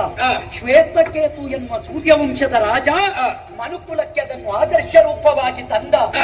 ಆದರೆ ಆದರ್ಶ ರೂಪವಾಗಿ ಶಾಸನ ತಂದ. ರಾಮ ಎನ್ನುವ ಸೂರ್ಯವಂಶದ ಶಕ್ತಿ ವ್ಯಕ್ತಿಯಾಗಿ ಪ್ರಪಂಚದಲ್ಲಿ ತನ್ನ ಬದುಕಿನಲ್ಲಿ ಅಳವಡಿಸಿಕೊಂಡು ನಡೆಯುವುದು ಹೇಗೆ ಅಂತ ಕಾಣಿಸಿಕೊಟ್ಟ. ಇದು ಅಯೋಧ್ಯೆಯ ಕೇಂದ್ರ ಬಿಂದು ಕೊಟ್ಟ ಸಂದೇಶ ವೀರಮಣಿ. ಆದ್ದರಿಂದ ಆಗಿದ್ರೆ ಅದು ಸಾಧ್ಯವೇ ಮನುಷ್ಯನಿಂದ? ಮಾನವನಲ್ಲವ, ಅವ ದೇವಕಣ. ಎತ್ತಕ್ಕಿಂತ ನುಡಿವೇ ಮೂರ್ಖನೇ. ಶ್ರೀಮರಾಮ ಯಾರು? ಅವ ಮೂಲ ಪುರುಷ. ಈಗ ರಾಮದೇವರ ರಾಮ ಹೇಗೆ? ಅಲ್ಲ, ನೀನೇ ಹೇಳಿದ್ದಲ್ವಾ ರಾಮ ಮನುಷ್ಯ ಅಂತ. ನಿಜ. ಈಗ ದೇವರು ಹೇಗಾಗುದು? ಹಾಗಿದ್ರೆ ದೇವರೇ ಮನುಷ್ಯನಾಗಿ ಬಂದ. ಹೇಗೆ ಬಂದ? ಹಿಂದಕ್ಕಾದರೂ ರಾವಣಾದಿ ಕಳವೃಂದದ ಅಟ್ಟಹಾಸವನ್ನು ಕಂಡು ಇಂದ್ರಾದಿ ಸುಮನಸರು ವೈಕುಂಠಕ್ಕೆ ಹೋಗಿ ಮಹಾವಿಷ್ಣುವಿನಲ್ಲಿ ದೂರಿದ್ದ ಕಾಲ ರಾವಣನ ವಧೆಯಾಗಬೇಕು. ಮಾತ್ರವಲ್ಲ, ಬ್ರಹ್ಮನ ಸಂಕಲ್ಪ ಸತ್ಯವಾಗಬೇಕು. ಈಶ್ವರನ ಸತ್ಯವನ್ನು ಹೊಂದಿದವನನ್ನು ನಿಗ್ರಹಿಸುವುದಕ್ಕೆ ದಾರಿ ಕಂಡುಕೊಂಡ. ದಶರಥನಿಗೆ ಮಗನಾಗಿ ಬಂದ ರಾಮ ಮೂಲ ಪುರುಷ. ಸೀತೆ ಮಹಾಲಕ್ಷ್ಮಿ. ಅವಳು ರಾಮನ ಜೊತೆಯಲ್ಲಿ ಸೀತೆಯಾಗಿ ಬಂದಳು. ಇಲ್ಲದಿದ್ರೆ ನೋಡು, ಭೂಮಿಯ ಅಡಿಯಲ್ಲಿ ಬಂಗಾರದ ಪೆಟ್ಟಿಗೆ, ಅದರೊಳಗೊಂದು ಮಗು. ಭೂಮಿಯ ಒಳಗೆ ಇದ್ದವರೇ ಉಳಿಯುವುದಿಲ್ಲ. ಅದರಲ್ಲಿಯೂ ಪೆಟ್ಟಿಗೆಯ ಒಳಗಿದ್ದ ಶಿಶು ಅಗೆಯುವಾಗ ಬದುಕಿ ಬರ್ತದೆ. ಅಲ್ಲಿ ಕಾಣಬೇಕು ಏನು ಅಪಾರ ವ್ಯಕ್ತಿತ್ವ. ಸೀತೆ ಮಹಾಲಕ್ಷ್ಮಿ. ರಾವಣ ಏನು? ಅವನ ಹೆಂಡತಿ ಮಂಡೋದರಿ. ಮಾತ್ರವಲ್ಲ, ಮಾರೀಚ. ಇವರೆಲ್ಲ ಹೇಳ್ತಾರೆ ಸುತ್ರಾಮ ಮುಖ್ಯರಾಜಿಸುವ ದೇವಕಣ ಶ್ರೀರಾಮ. ಒಬ್ಬ ರಕ್ಕಸನ ಮನೆಯೊಳಗಿರುವವರಿಗೆ ರಾಮನ ಯೋಗ್ಯತೆ ಗೊತ್ತುಂಟು. ಅಂತದ್ದರಲ್ಲಿ ಭರತಖಂಡದ ಒಳಗಿದ್ದುಕೊಂಡೇ ನಿನಗೆ ಗೊತ್ತಿಲ್ಲ. ಕೆಲವು ಸಲ ಅಪಾಯ ಸ್ವಪಕ್ಷೀಯರೇ, ಅನ್ಯ ಪಕ್ಷದವರನ್ನು ದೂರುವುದಲ್ಲ. ನಮ್ಮವರಿಗೆ ನಮ್ಮ ಬಗ್ಗೆ ಅಭಿಮಾನ ಇಲ್ಲ. ನಮ್ಮವರಿಗೆ ನಮ್ಮ ಪುರಾಣದ ಮೂಲ ಕತೆ ಗೊತ್ತಿರುವುದಿಲ್ಲ. ಸುಮ್ಮನೆ ಕೊರಳಿಗೆ ಹಾಕಿಕೊಂಡು ಪ್ರಚಾರಕ್ಕೆ ಹೋದ್ರೆ ಸಾಕಾಗುವುದಿಲ್ಲ. ವೀರಮಣಿ, ನಾವು ನಮ್ಮ ಕಥಾನಕವನ್ನು ಪರಿಪೂರ್ಣವಾಗಿ ಅಧ್ಯಯನ ಮಾಡಬೇಕು. ಈ ನೆಲ, ಈ ಜಲ, ಈ ಜನಾರ್ದನ ಸದೃಶನಾಗಿ ಕಂಡುಕೊಂಡ ರಾಮ ಇಲ್ಲಿರುವಂತಹ ದುಷ್ಟರನ್ನು ಕೊಂದು ಜನಸ್ಥಾನವನ್ನು ಋಷಿಕ್ಷೇತ್ರವಾಗಿ ಪರಿವರ್ತನೆಗೊಳಿಸಿ ಆ ಸೇತು ಹಿಮಾಚಲ ವ್ಯಾಪ್ತವಾದ ಭರತ ಖಂಡವನ್ನು ನಿಜಾರ್ಥದ ಭಾರತ ಅಂತ ಸ್ಥಾಪಿಸಿದ ಪುಣ್ಯ ಪುರುಷನಾದ ರಾಮ. ಮಹಾವಿಷ್ಣು, ಮಹಾಲಕ್ಷ್ಮಿ ಸೀತೆ, ಲಕ್ಷ್ಮಣನೇ ಅವನ ಕೈಯಲ್ಲಿದ್ದಂತ ಚಕ್ರ, ಹಾ. ಅವನು ಮಲಗಿದಂತ ಆಸನ. ಮಹಾಶೇಷ, ಹಾ. ಭರತನೇ ಚಕ್ರ, ಹಾ. ಶಂಖವೇ ಶತ್ರುಘ್ನ, ಆದ್ದರಿಂದ ವೈಕುಂಠವೇ ಧರೆಗೆಳಿದು. ಅಲ್ಲ, ಗದೆ ಬರ್ಲಿಲ್ವಾ? ಗದೆ ಬರ್ಲಿಲ್ಲ. ಯಾಕೆ? ಅದಕ್ಕೆ ಈಗ ಪುರುಸೋತಿಲ್ಲ. ಹಾಗಲ್ಲ, ಮತ್ತೆ? ವಿಷಯ ಸರಿ. ಹಾ. ಕೆಲವು ಸಲ ಎಲ್ಲವನ್ನೂ ತರ್ಲಿಕ್ಕೆ ಆಗುದಿಲ್ಲ, ಭಾರ ಉಂಟಲ್ವಾ? ಈಗ ಮೂಲ ಕ್ಷೇತ್ರದಿಂದ ಕೆಲವನ್ನು ತರುವಾಗ ಕೆಲವನ್ನು ಬಿಟ್ಟು ಬರಬೇಕಾಗುತ್ತೆ. ಆಯ್ತು. ಆದ್ದರಿಂದ ಮೂಲ ಕ್ಷೇತ್ರ ಅಲ್ಲಿ ಉಂಟು, ಬಂದದ್ದು ಅಯೋಧ್ಯೆಗೆ. ಹಾಗಾಗಿ ಅಂತದ್ದನ್ನೆಲ್ಲ ಅಮೂಲ್ಯವಾದಂತನ್ನೆಲ್ಲ ತಂದ್ರೆ ಇಲ್ಲಿ ಕಷ್ಟ ಆಗ್ತದೆ. ಇನ್ನೂ ಉಂಟು. ಅಲ್ಲ, ನೋಡಿದವರು ಹಾಗೆ ಬಿಡ್ತಾರೆ ಅಂತ ಹೇಳಲಿಕ್ಕೆ ಆಗುದಿಲ್ಲ. ಎಲ್ಲ ಕೊಂಡು ಹೋದ್ರೆ ಅದು ಹೇಳಲಿಕ್ಕಾಗುದಿಲ್ಲ. ಈಗ ಈಶ್ವರ ದೇವರು ನಿನ್ನಲ್ಲಿಲ್ವಾ? ಹೌದು. ಅಲ್ಲಿಲ್ವಾ? ಮೇಲೆ ಅದ್ಯಾಕೆ ಪಾರ್ವತಮ್ಮನನ್ನು ಅಲ್ಲೇ ಬಿಟ್ಟು ನಿನ್ನ ಮಗಳ ಜೊತೆ ಇರುವುದು? ಅಲ್ಲಿಲ್ಲ ಅಂತ ನಿನಗೆ ಗೊತ್ತುಂಟ? ಆಕೆ ಯಾಕೆ ಕೇಳಿದೆ? ಅಲ್ಲಿಲ್ಲ ಅಂತ ಗೊತ್ತುಂಟ? ಇದ್ದಾಳೆ. ಆದ್ದರಿಂದ ಹೇಳಿತು ಮೂಲ ಕ್ಷೇತ್ರ ಸಾನ್ನಿಧ್ಯ ಹಾಗೆ ಇರುತ್ತದೆ. ಅವತಾರದಲ್ಲಿ ಅಂಶಾಂಶ, ಆಕಸ್ಮಿಕ, ಪೂರ್ಣ ಎನ್ನುವ 4 ವಿಭಾಗ ಉಂಟು. ರಾಮನೆನ್ನುವುದು ದೇವನ ಅಂಶಾವತಾರ. ಪೂರ್ಣ ಅಲ್ಲ. ಯಾಕೆ? ಮಾನವ ರೂಪವನ್ನ ಅಂತೂ ಬಂದಿ ಅವತಾರ. ಆದ್ದರಿಂದ ಮೂಲ ಪುರುಷನೇ ಅಂಶವಾಗಿ ತೆರೆಯಲ್ಲಿ ಪ್ರಕಟಗೊಂಡು ಜಗತ್ಪತಿಯಾಗಿ ಬಿಂಬಿಸಿದಂತಹ ವ್ಯಕ್ತಿತ್ವವನ್ನು ಒಪ್ಪಿಕೊಳ್ಳುವುದರ ಬದಲಾಗಿ ನೀನು ಹೇಳ್ತೀ ಅವ ಹಾಗೆ ಹೀಗೆ ಅಂತ. ಇನ್ನಾದರೂ ರಾಮನ ಬಗ್ಗೆ ತಿಳಿ, ಅವನೇ ಜಗದೊಳಗೆ ಕಲಿ, ಅದನ್ನು ಇನ್ನಾದರೂ ನೀನು ಕಲಿ. ಈಗ ರಾಮ ಮಾನವನಲ್ಲ. ಅಲ್ಲ, ನೀನು ಮಾತಾಡ್ತಾ ರಾಮನನ್ನು ಮೇಲೆ ಕೊಂಡು ಹೋಗಿಟ್ಟ. ಅಲ್ಲ, ವಾಸ್ತವವೇ. ಅಲ್ಲ, ದೇವ. ನಿನಗೆ ಶಿವನ ಬಗ್ಗೆ ಗೊತ್ತುಂಟ? ಏನು ಗೊತ್ತಿಲ್ವಾ?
ಈಗಲ್ಲ, ಯಾವತ್ತು? ಆಯ್ತಪ್ಪ. ಈಗ ನೀನು ದೇವರು ಅಂತ ಹೇಳಿದಂತ ರಾಮ ಅವನದ್ದಾಗಿರುವಂತ ವ್ಯವಹಾರವನ್ನು ಲೋಕಕ್ಕೆ ಆದರ್ಶ ಅಂತ ಹೇಳುದಲ್ಲ, ತೋರಿಸಿದ. ಸರಿ, ಒಪ್ಪುವ. ಅದನ್ನೇ ಆದರ್ಶ ಅಂತ ಒಪ್ಪುವ ನಾವು. ಹಾಗೆ ಮಾಡಿದ್ರೆ ಆಗ್ತದಾ? ಆಗುವುದಿಲ್ವೇ? ಯೋಚಿಸು ನೀನು. ಏನು? ಈಗ ಅಭಿಪ್ರವೇಶ ಮಾಡುವುದರ ಮುಖ್ಯವಾಗಿ ಸೀತೆಯನ್ನು ಸ್ವೀಕರಿಸಿದ. ನೀನೇ ಹೇಳಿದ್ದು ದೇವತೆಗಳು, ಬ್ರಹ್ಮನು ಮತ್ತು ದಶರಥನು ಎಲ್ಲ ಬಂದು ಅಗ್ನಿ ಹೇಳಿದಂತೆ ಸೀತೆ ಪವಿತ್ರೆ ಹೇಳಿ ಆಯ್ತು. ರಾಮ ಸ್ವೀಕರಿಸಿದ. ಸಂತೋಷ. ಯಾಕಂದ್ರೆ ಸೀತೆಯ ಮೇಲೆ ನನಗೆ ಅನುಮಾನ ಇಲ್ಲ, ಅಪವಾದವೂ ಇಲ್ಲ. ಆಕೆಯನ್ನು ಒಳ್ಳೆಯವಳು ಎಂಬುದನ್ನು ಖಂಡಿತ ಒಪ್ಪುತ್ತೇನೆ. ಅದರಿಂದಲೇ ಆ ದೇವತೆಗಳೆಲ್ಲ ಹೇಳಿದ ಮೇಲೆ ರಾಮ ಸ್ವೀಕರಿಸಿದ ಅಲ್ವಾ? ಅಯೋಧ್ಯೆಗೆ ಬಂದ, ಪಟ್ಟಾಭಿಷೇಕವಾಯ್ತು, ಬದುಕನ್ನು ಸಾಗಿಸ್ತಿರುವಂತ ಸಂದರ್ಭದಲ್ಲಿ ಅದಾವನ ಮೂಲೆಯಲ್ಲಿದ್ದಂತ ಒಬ್ಬ ಯಾರವ ರಜಕ ಏನೋ ಹೇಳಿದಂತೆ, ಕದ್ದುಕೊಂಡು ಹೋದಂತ ಸೀತೆಯನ್ನು ರಾಮ ತಂದಿರಿಸಿಕೊಂಡಿದ್ದಾನೆ, ನಾನವನಂತಲ್ಲ ಅಂತ. ಇದನ್ನು ಕೇಳಿದಂತ ರಾಮನಿಗೆ ಬಿಸಿ ಆಯ್ತು. ಸೀತೆಯನ್ನು ಲಕ್ಷ್ಮಣನ ಜೊತೆಯಲ್ಲಿ ಕಾಡಿಗೆ ಕಳುಹಿಸಿದ ಅಲ್ವಾ? ನಿಜ. ಈಗ ಪತಿವ್ರತೆ ಅಂತ ಗೊತ್ತಾದ ಮೇಲೆ ನಿನ್ನ ರಾಮ ಸೀತೆಯನ್ನು ಬಿಡುವಂತ ಪ್ರಮೇಯ ಯಾಕೆ ಬಂತು? ಕಾರಣ ಒಂದು ಪ್ರಶ್ನೆಯಾಗಿ ಉಳಿತದೆ ಸರಿ. ಅಲ್ವಾ? ಅಷ್ಟೇ ಅಲ್ಲ, ಈಗ ರಾಮ ಮಾನವ ಅಲ್ಲ ದೇವ ಹೀಗೆ ಹೇಳಿದೆ. ಸರಿ. ಈಗ ದೇವನಾಗುವುದಕ್ಕಿಂತ ಮುಂಚಿತವಾಗಿ ರಾಮನ ಒಪ್ಪಿಕೊಂಡ ಹಾಗೆ ತಾನು ಮಾನವ ಎಂಬುದಾಗಿ ನಾವು ಒಪ್ಪಿಕೊಳ್ಳೋಣವೇ? ಮಾನವನು ಅಲ್ಲವ. ಯಾಕಲ್ಲ? ಮಾನವನಿಗೆ ಒಂದು ಕಣಿಕರ ಅಂತ ಇರ್ತಾರೆ, ಹಾ. ಒಂದು ಮಾನವೀಯ ದೃಷ್ಟಿ ಅಂತ ಇರ್ತಾರೆ. ಹಾ. ಅದರಲ್ಲಿ ನೀನು ಅಯೋಧ್ಯೆಯನ್ನು ಬಹಳಷ್ಟು ಹೊಗಳಿದೆ. ನೀನು ಅಲ್ಲಿ ಒಂದು ಸಂಸ್ಕಾರ ಉಂಟು. ಅಲ್ಲಿ ಏನಾದ್ರು ನಿಯಮ ಇದ್ರೆ ಅದು ಸೂರ್ಯವಂಶೀಯರಿಂದ ತಲಾಂತರದಿಂದ ಬಂದದ್ದು. ನಿಜ. ಅದನ್ನು ಪ್ರತಿಯೊಬ್ಬರು ಪಾಲಿಸಬೇಕು ಎಂಬುದಾಗಿ. ಹಾ. ಈಗ ಪ್ರತಿಯೊಬ್ಬರು ಪಾಲಿಸುವುದು ಹೌದು ಅಂತ ಆದ್ರೆ ಹಾ. ಸೀತೆಯನ್ನು ಬಿಡುವಂತ ಸಂದರ್ಭದಲ್ಲಿ ಹಾ. ಸೀತೆಗೆ ತುಂಬಾ ಗರ್ಭಿಣಿ ಹೌದಾ ಅಲ್ವಾ? ನಿಜ. ಹಾಗಾದ್ರೆ ಗರ್ಭಿಣಿ ಆಗಿರುವಂತ ಆ ಹೆಣ್ಣು ತನ್ನ ಜೀವನದಲ್ಲಿ ಅದೆಷ್ಟೋ ಬಯಕೆಗಳನ್ನು ಇರಿಸಿಕೊಳ್ಳುತ್ತಾಳೆ. ಸರಿ. ಯಾಕೆ? ಹಾ. ಯುದ್ಧಕ್ಕೆ ಹೋದಂತ ಗಂಡು, ಹಾ. ಹೆರಿಗೆಗೆ ಹೋದಂತ ಹೆಣ್ಣು, ಇವರೆಲ್ಲ ಹಿಂದೆ ಬರ್ತಾರೆ ಎಂಬುದನ್ನು ಯಾರು ಹೇಳುವುದಕ್ಕಾಗುವುದಿಲ್ಲ. ಹಾಗಾಗಿ ಆ ಹೆಣ್ಣಿಗೆ ಯಾವ ಬಯಕೆ ಉಂಟೋ ಅದೆಲ್ಲವನ್ನು ಗಂಡಾದವನು ಅಥವಾ ತವರು ಮನೆಯವರ ಯಾರಾದ್ರೂ ಈಡೇರಿಸಬೇಕಾದ ಅತ್ಯ ಕರ್ತವ್ಯ ಅಲ್ವೇ? ಯಾಕಂದ್ರೆ ಹೆಣ್ಣಿಗೆ ಒಂದು ಪವಿತ್ರ ಸ್ಥಾನ ಅಂತ ನಾವೆಲ್ಲ ಕೊಟ್ಟಿದ್ದೇವೆ. ಸರಿ. ಹಾಗಾಗಿ ಆಕೆಯನ್ನು ದೇವತೆ ಎಂಬುದಕ್ಕೆ ನಾವೆಲ್ಲ ಗೌರವಿಸ್ತೇವೆ, ಪೂಜಿಸ್ತೇವೆ. ಹಾಗಿರುವಾಗ ಆಕೆಯ ಬಯಕೆಯನ್ನು ಈಡೇರಿಸಬೇಕು, ಅದು ರಾಮನ ಅತ್ಯ ಕರ್ತವ್ಯ. ಸರಿ. ಹೀಗೆ ಯೋಚಿಸಿದಾಗ ಸೀತೆಯ ಬಯಕೆಯನ್ನು ಈಡೇರಿಸುವುದನ್ನು ಬಿಟ್ಟು ಆಕೆಯನ್ನು ಕಾಡಿನಲ್ಲಿ ಬಿಟ್ಟು ಬರುವುದಕ್ಕೆ ಆಜ್ಞಾಪಿಸಿದ. ಅವನಿಗೆ ಮಾನವೀಯತೆ ಉಂಟಾ? ಬೇಡ. ಈಗ ಸೀತೆಯಿಂದ ನನಗೊಂದು ಅಪವಾದ ಬಂತು ಎಂಬುದಾಗಿ ರಾಮ ಇಟ್ಟುಕೊಂಡು ಸೀತೆಯನ್ನು ಬಿಡುವುದಿದ್ದರೆ ಏನು ಸೀತೆಗೆ ಅಪ್ಪಮ್ಮ ಯಾರು ಇಲ್ವಾ? ಇದ್ದಾರೆ. ಈಗ ಅಪ್ಪನ ಮನೆ ಕಳುಹಿಸಿಕೊಡಬಹುದಿತ್ತಲ್ಲ? ಇತ್ತು. ಹಾಗೆ ಮಾಡಿದ್ದಾನವ? ಇಲ್ಲ, ಮಾಡ್ಲಿಲ್ಲ. ಕಾಡಿಗೆ ಕಳುಹಿಸಿದ. ಈಗ ಸೀತೆಯಿಂದ ಅಪವಾದ ಬಂತು ಎಂದಿದ್ದಾರೆ ಈಗ ಗರ್ಭಿಣಿಯಾಗಿರುವ ಸೀತೆಯನ್ನು ಬಿಡುವುದಕ್ಕಿಂತ ಮುಂಚಿತವಾಗಿ ತಾನೇ ಅಯೋಧ್ಯೆಯನ್ನು ಬಿಟ್ಟು ಕಾಡಿಗೆ ಹೋಗಬಹುದಿತ್ತಲ್ಲ? ಇತ್ತು ಅಲ್ವಾ? ರಾಮ ಹಾಗೆ ಮಾಡ್ಲಿಲ್ಲ. ಇಲ್ಲ. ನೋಡಿ ಎಷ್ಟು ಕಟುಕ ಅಂತ. ಈಗ ಅದರಲ್ಲಿ ನಮಗೆ ಅರ್ಥ ಆಗ್ತದೆ. ಈಗ ಇದಕ್ಕೆ ಉತ್ತರ ಮತ್ತೆ ಕೊಡ್ಬೇಕು, ಈಗಲೇ ಕೊಡ್ಬೇಕು? ಅಲ್ಲ, ನನಗೆ ಉತ್ತರ ಗೊತ್ತಿದ್ದೆ. ನಾನು ಹೇಳಿದ್ದು ರಾಮನ ಬುದ್ಧಿ ಏನು ಎನ್ನುವುದು ನಿನಗೆ ಅರ್ಥ ಆಗ್ಲಿ. ಈಗ ರಾಮನ ಬಾಯಿ ತುಂಬಾ ಹೊಗಳಿದ್ಯಲ್ಲ, ರಾಮನ ದೇವರು ಎಂಬುದು. ಸೀತೆಯನ್ನು ಕರಕೊಂಡು ಬಂದ ಜಾನಕಿಯನ್ನು ಕಾಡಿಗೆ ರಾಮ ಯಾಕೆ ಬಿಟ್ಟ? ತುಂಬು ಗರ್ಭಿಣಿಯಾಗಿದ್ದಳು. ರಜಕನಪ್ಪನ ಮಾತಿಗೆ ಅಷ್ಟು ಮೌಲ್ಯ ಉಂಟಾ? ಯೋಚನೆ ಮಾಡು ವೀರಮಣಿ. ರಾಮರಾಜ್ಯ ಅಂತ ಹೇಳುವುದು ಅದಕ್ಕೆ. ರಾಮನ ರಾಜ್ಯದಲ್ಲಿ ಹೆಂಡತಿ, ತಂದೆ, ತಾಯಿ, ಬಂಧು ಬಳಗ, ಸಾಮಾನ್ಯ ಪ್ರಜೆ ಎನ್ನುವ ಪ್ರಭೇದವೇ ಇಲ್ಲ. ಹಾಗಿದ್ರೆ ಜಾನಕಿಯ ಬಗ್ಗೆ ಒಬ್ಬ ರಜಕ ಹಾಗೆ ಹೇಳ್ತಾನೆ ಅಂತ ಆದ್ರೆ ರಾಮದನ್ನು ರಾಜಾರಾಮನಾಗಿ ಅಂಗೀಕರಿಸಿದ. ಅವ ಹೇಳ್ತಾನೆ, ನಾನು ಸೀತಾರಾಮನಾಗಿ ಪೀಠ ಏರುವುದಲ್ಲ, ರಾಜಾರಾಮನಾಗಿ ರಾಜನಾಗಿ ಅಂಗೀಕರಿಸಿದ. ಒಂದು ಹಾಗಿದ್ರೆ ಸೀತೆಯನ್ನು ಕಾಡಿಗೆ ಲಕ್ಷ್ಮಣನ ಜೊತೆಯಲ್ಲಿ ಯಾಕೆ ಬಿಟ್ಟ? ಬಯಕೆ ಅಂತ ಒಂದು ಮಾತು ಆಡಿದೆ. ತುಂಬು ಗರ್ಭಿಣಿಯಾದ ಜಾನಕಿ ರಾಮನಲ್ಲಿ ಈ ಅಪವಾದ ಬರುವುದಕ್ಕೆ ಮುಂಚಿತವಾಗಿ ಒಂದು ಮಾತಾಡಿದ್ದಳು. ರಾಮಚಂದ್ರಮ, ತುಂಬು ಗರ್ಭಿಣಿಯಾದ ನನಗೆ ನೆನಪಾಗುವುದೇ ಪಂಚವಟಿಯಲ್ಲಿಯೋ ಇನ್ನುಳಿದ ಋಷ್ಯಾಶ್ರಮದಲ್ಲಿಯೋ ಋಷಿಪತ್ನಿಯರ ಸತ್ಕಾರ ಪಡೆದದ್ದು, ಋಷಿಪತ್ನಿಯರಲ್ಲಿ ಮಾತಾಡಿದ್ದು. ಈಗಲೂ ಆ ಒಡನಾಟ ಸಿಗುತ್ತಾ ಇದ್ರೆ ಒಳ್ಳೇದಾಗುತ್ತಿತ್ತು. ನೋಡು, ಒಂದಕ್ಕೊಂದು ಅನುಬಂಧವಾಗಿ ಕೂಡಿ ಬರುವುದು. ಯೋಚನೆ ಮಾಡು. ರಾಮ ಅಂದ್ರೆ ಕೂಡಿ ಬಂದದ್ದಲ್ಲ, ನಿನ್ನ ರಾಮ ಕೂಡಿಸಿದ್ದಲ್ಲ. ರಾಮನ ಹುಟ್ಟು ಮಾನವ ಕಲ್ಪ ಅಲ್ಲೋ, ಋಷಿಕಲ್ಪ, ದೇವಕಲ್ಪಗಳ ಸಂಯೋಗವೇ ರಾಮ. ಆದ್ದರಿಂದಲೇ ಯೋಚನೆ ಮಾಡು. ವಿಶ್ವಾಮಿತ್ರರ ವಿಶ್ವನೃತ್ಯದ ಜ್ಯೋತಿಯೇ ಸಾಕೇತದಲ್ಲಿ ಬಂದು ಸೇರಿಯಾದ ರಾಘವ. ಮಾತ್ರವಲ್ಲ, ಸಮಸ್ತ ಋಷಿಕಲ್ಪವೇ ಒಂದಾಗಿ ಉದ್ಭವಿಸಿದ ರಾಮ. ಅಂತಹ ರಾಮ ಇಲ್ಲಿ ಜಾನಕಿಯನ್ನು ಕಾಡಿಗೆ ಯಾಕೆ ಬಿಟ್ಟ? ಲಕ್ಷ್ಮಣ ಹೇಳ್ತಾನೆ, ಯಾಕೆ ಅವಳನ್ನು ಬಿಡಲಿ? ಸಗರನ ಸಮಂಜಸನ ತೊರೆದನು, ಇಕ್ಷ್ವಾಕು ದಂಡಕನ ತ್ಯಜಿಸಿದನು. ಏನಿದ್ದರೂ ನಮಗೆ ವಂಶ ಮರ್ಯಾದೆ ಪ್ರಧಾನ. ಆದ್ದರಿಂದ ನೀನು ಬಿಡಬೇಕಾದದ್ದು ಒಂದು ರೀತಿಯಿಂದ ಅವಳ ಹಂಬಲವನ್ನು ಈಡೇರಿಸುವುದು. ಅದೇ ಜಾನಕಿಯಲ್ಲಿ ಲಕ್ಷ್ಮಣ ಹೇಳುವಾಗ ಏನು ಹೇಳ್ತಾನೆ? ಮೈಥುನ, ಎನ್ನಯ ಪತಿಯ ನೀ ದೂರದಿರು. ಅವರು ಹೇಳಿದ್ದನ್ನು ಅನುಸರಿಸುವುದು ನನಗೆ ಧರ್ಮ. ನನ್ನಿಂದಾಗಿ ನನ್ನ ಪತಿಗೆ ಯಾವತ್ತಾದರೂ ಚ್ಯುತಿ ಬರ್ತದೆ ಅಂತ ಆದ್ರೆ ಅಲ್ಲಿಗೆ ಸೀತೆಯ ಹೆಸರು ಮತ್ತೆ ಇರುವುದಿಲ್ಲ. ಯೋಚನೆ ಮಾಡು. ಅಲ್ಲಿಯೂ ರಾಮನಲ್ಲಿಯೂ ಸೀತೆಯಲ್ಲಿಯೂ ಕಾಣುವುದು ಸಂದೇಶ. ಆ ನಿಟ್ಟಿನಿಂದಲೂ ರಾಮ ನಡೆದುದರಲ್ಲಿ ಸರಿ. ಸೀತೆಯನ್ನು ನೀನು ಹೊಗಳಿದ್ರೆ ನಾನು ಅಲ್ಲ ಅಂತ ಹೇಳುವುದಿಲ್ಲ ಅಂತ. ಸೀತೆ ಹಾಗೆ ಹೇಳಿದ್ದು ದೊಡ್ಡ ವಿಷಯವೇ. ರಾಮ ಮಾಡಿದ್ದು ದೊಡ್ಡದೇ. ಹೌದಪ್ಪ. ಈಗ ರಾಮ ಮಾಡಿದ್ದು ದೊಡ್ಡದಂದ್ರೆ ರಾಮದೇವರು ಎನ್ನುವುದರಿಂದ ಮಾಡಿದ್ದು ದೊಡ್ಡದು. ಸರಿ. ಈಗ ಉತ್ತರ ಬರುವುದು ಅದೇ ಅಲ್ವಾ? ಈಗ ರಾಮದೇವರು ಆದ್ದರಿಂದ ಮಾಡಿದ್ದು ಸರಿ ಅಂತ ಒಬ್ಬ ಮಾನವನಾಗಿ ಹಾಗೆ ಮಾಡ್ತಿದ್ರೆ ಈಗ ನಿನ್ನ ಮನುಷ್ಯರಿಂದ ಮಾಡ್ಲಿಕ್ಕೆ ಆಗ್ಲಿಕ್ಕಿಲ್ಲ, ದೇವರಿಂದ ಮಾತ್ರ ಸಾಧ್ಯ. ಮನುಷ್ಯರಿಗೆ ಮನುಷ್ಯತ್ವ ಉಂಟು, ಅವರು ಬಿಡುವುದಿಲ್ಲ. ಮನುಷ್ಯತ್ವ ಈಗ ನಿನ್ನ ದೇವತ್ವಕ್ಕೆ ಮಾತ್ರ, ದೇವರೇ ಮನುಷ್ಯರಾಗಿ ಬಂದರೆ ಮಾತ್ರ ಸಾಧ್ಯ. ಈಗ ಈಗ ಬಾ ಈ ವಿಷಯಕ್ಕೆ ಬಾ. ಹಿರಣ್ಯಾಕ್ಷನನ್ನು ವರಾಹ ರೂಪಿ ನಾರಾಯಣ ಕೊಂದ. ಅವ ದಿನಕ್ಕೆ 100 ಹಂದಿ ತಿನ್ನುತ್ತಿರ್ಲಿಲ್ಲ. ಸಾಮಾನ್ಯ ಹಂದಿಯಿಂದ ಕೊಲ್ಲಿಕ್ಕೆ ಸಾಧ್ಯ. ದೇವರೇ ಹಂದಿಯಾಗಿ ಬಂದದ್ದರಿಂದ ಸತ್ಯತ್ವ ಅಂತ. ಅದಕ್ಕೆ ಹಂದಿಯಿಂದ ಸಾಧ್ಯ ಇಲ್ಲ ಅಂತ ಹೇಳಲಿಕ್ಕಿಲ್ಲ. ದೇವರು ಹಂದಿಯಾದ ಕಾರಣವ ಸತ್ತ, ರಾಮನೇ ಮಾನವನಾಗಿ ಬಂದ ಕಾರಣ ಇಷ್ಟು ನಡೆಯಿತು. ದೇವರು ಹಂದಿಯಾಗಿ ಬಂದ, ಭೂದೇವಿಯ ಕಣ್ಣೀರನ್ನು ಒರೆಸುವುದಕ್ಕೆ ಮುಂದಾದ, ಭೂದೇವಿಯನ್ನು ಸೇರಿದ. ಇಲ್ಲಿ ರಾಮ ಹಾಗೆ ಮಾಡಿದ್ದಲ್ಲ. ರಾಮ ಸೀತೆಯನ್ನು ಬಿಟ್ಟ ವಿಷಯ ನಾವು ಮಾತಾಡುದು ಸರಿ ಅಲ್ವಾ? ಬಿಟ್ಟರು ಅಪರಾಧ ಅಲ್ಲ ಅಂತ ಸೀತೆಯೇ ಒಪ್ಪಿದ್ದಾಳೆ. ವೀರಮಣಿ ಸೀತೆ ವಿಷಯ ಬಿಡು, ಆಕೆ ಮನಸ್ಸು ದೊಡ್ಡದೆಂಬುದನ್ನು ಹೇಳಿದ್ದೇನಲ್ಲ, ಆಕೆ ಒಪ್ಪಿದ್ದು ದೊಡ್ಡ ವಿಷಯ ಅಲ್ಲ. ಆಕೆಂತಲ್ಲ ಭರತ ಖಂಡದಲ್ಲಿ ಹುಟ್ಟಿದ ಪ್ರತಿಯೊಬ್ಬ ಹೆಣ್ಣು ಕೂಡ ತನ್ನ ಗಂಡ ಅವನೇ ದೇವರು, ಅವನಿಗಿಂತ ಹೆಚ್ಚಿನದು ಏನೂ ಇಲ್ಲ ಎನ್ನುವಂತ ಭಾವನೆಯನ್ನು ಇರಿಸಿಕೊಂಡು ಜೀವನವನ್ನು ಸಾಗಿಸುವವಳು. ತನ್ನ ಗಂಡ ಏನು ಮಾಡಿದ್ರು ಸರಿ ಎಂಬುದಾಗಿ ಆಕೆ ಭಾವಿಸ್ತಾಳೆ. ಸರಿ, ಇಲ್ಲಿ ಸರಿಯಾಗಿ ನಡೀಬೇಕೆಂಬುದೇ ನಿನ್ನ ಮಾತಿನ. ಇಲ್ಲಿ ತನ್ನ ವಿಷಯದಲ್ಲಿ ಮಾತ್ರ, ಧಿಕ್ಕಾರ ವಿಷಯದಲ್ಲಿ ಹಾಗೆ ತಪ್ಪು ಮಾಡಿದ್ರೆ ಆಕೆ ಕೂಡ ಸಹಿಸುವುದಿಲ್ಲ. ಈಗ ನಿನ್ನ ರಾಮನನ್ನು ದೇವರು ಅಂತ ಹೇಳಿದ್ದೀನಿ. ದೇವರು ರಾಮ ಅಲ್ಲ, ನೀನು ಸರಿಯಾಗಿ ಯೋಚಿಸು. ದೇವರು ಅಂತ ಇದ್ರೆ ನಮ್ಮ ಮನೆಯಲ್ಲಿ ಒಬ್ರು ಇದ್ದಾರೆ. ಯಾರವರು? ಅಳಿಯ. ಈಗ ದೇವರು ಮನುಷ್ಯನಿಗೆ ಅಳಿಯ ಆಗ್ತಾನೆ.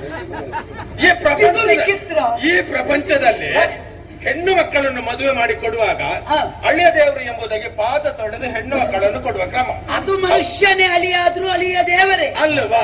ಈ ವೀರಮಣಿಗೆ ದೇವರೇ ಅಳಿಯನಾಗಿ ಬಂದದ್ದು, ಅದು ಗೊತ್ತುಂಟ. ಈ ವೀರಮಣಿಯ ಯೋಗ್ಯತೆ ಏನು ಎನ್ನುವುದು ನಿನಗೆ ಅದರಿಂದ ತಿಳಿಯುವುದಕ್ಕೆ ಸಾಧ್ಯ.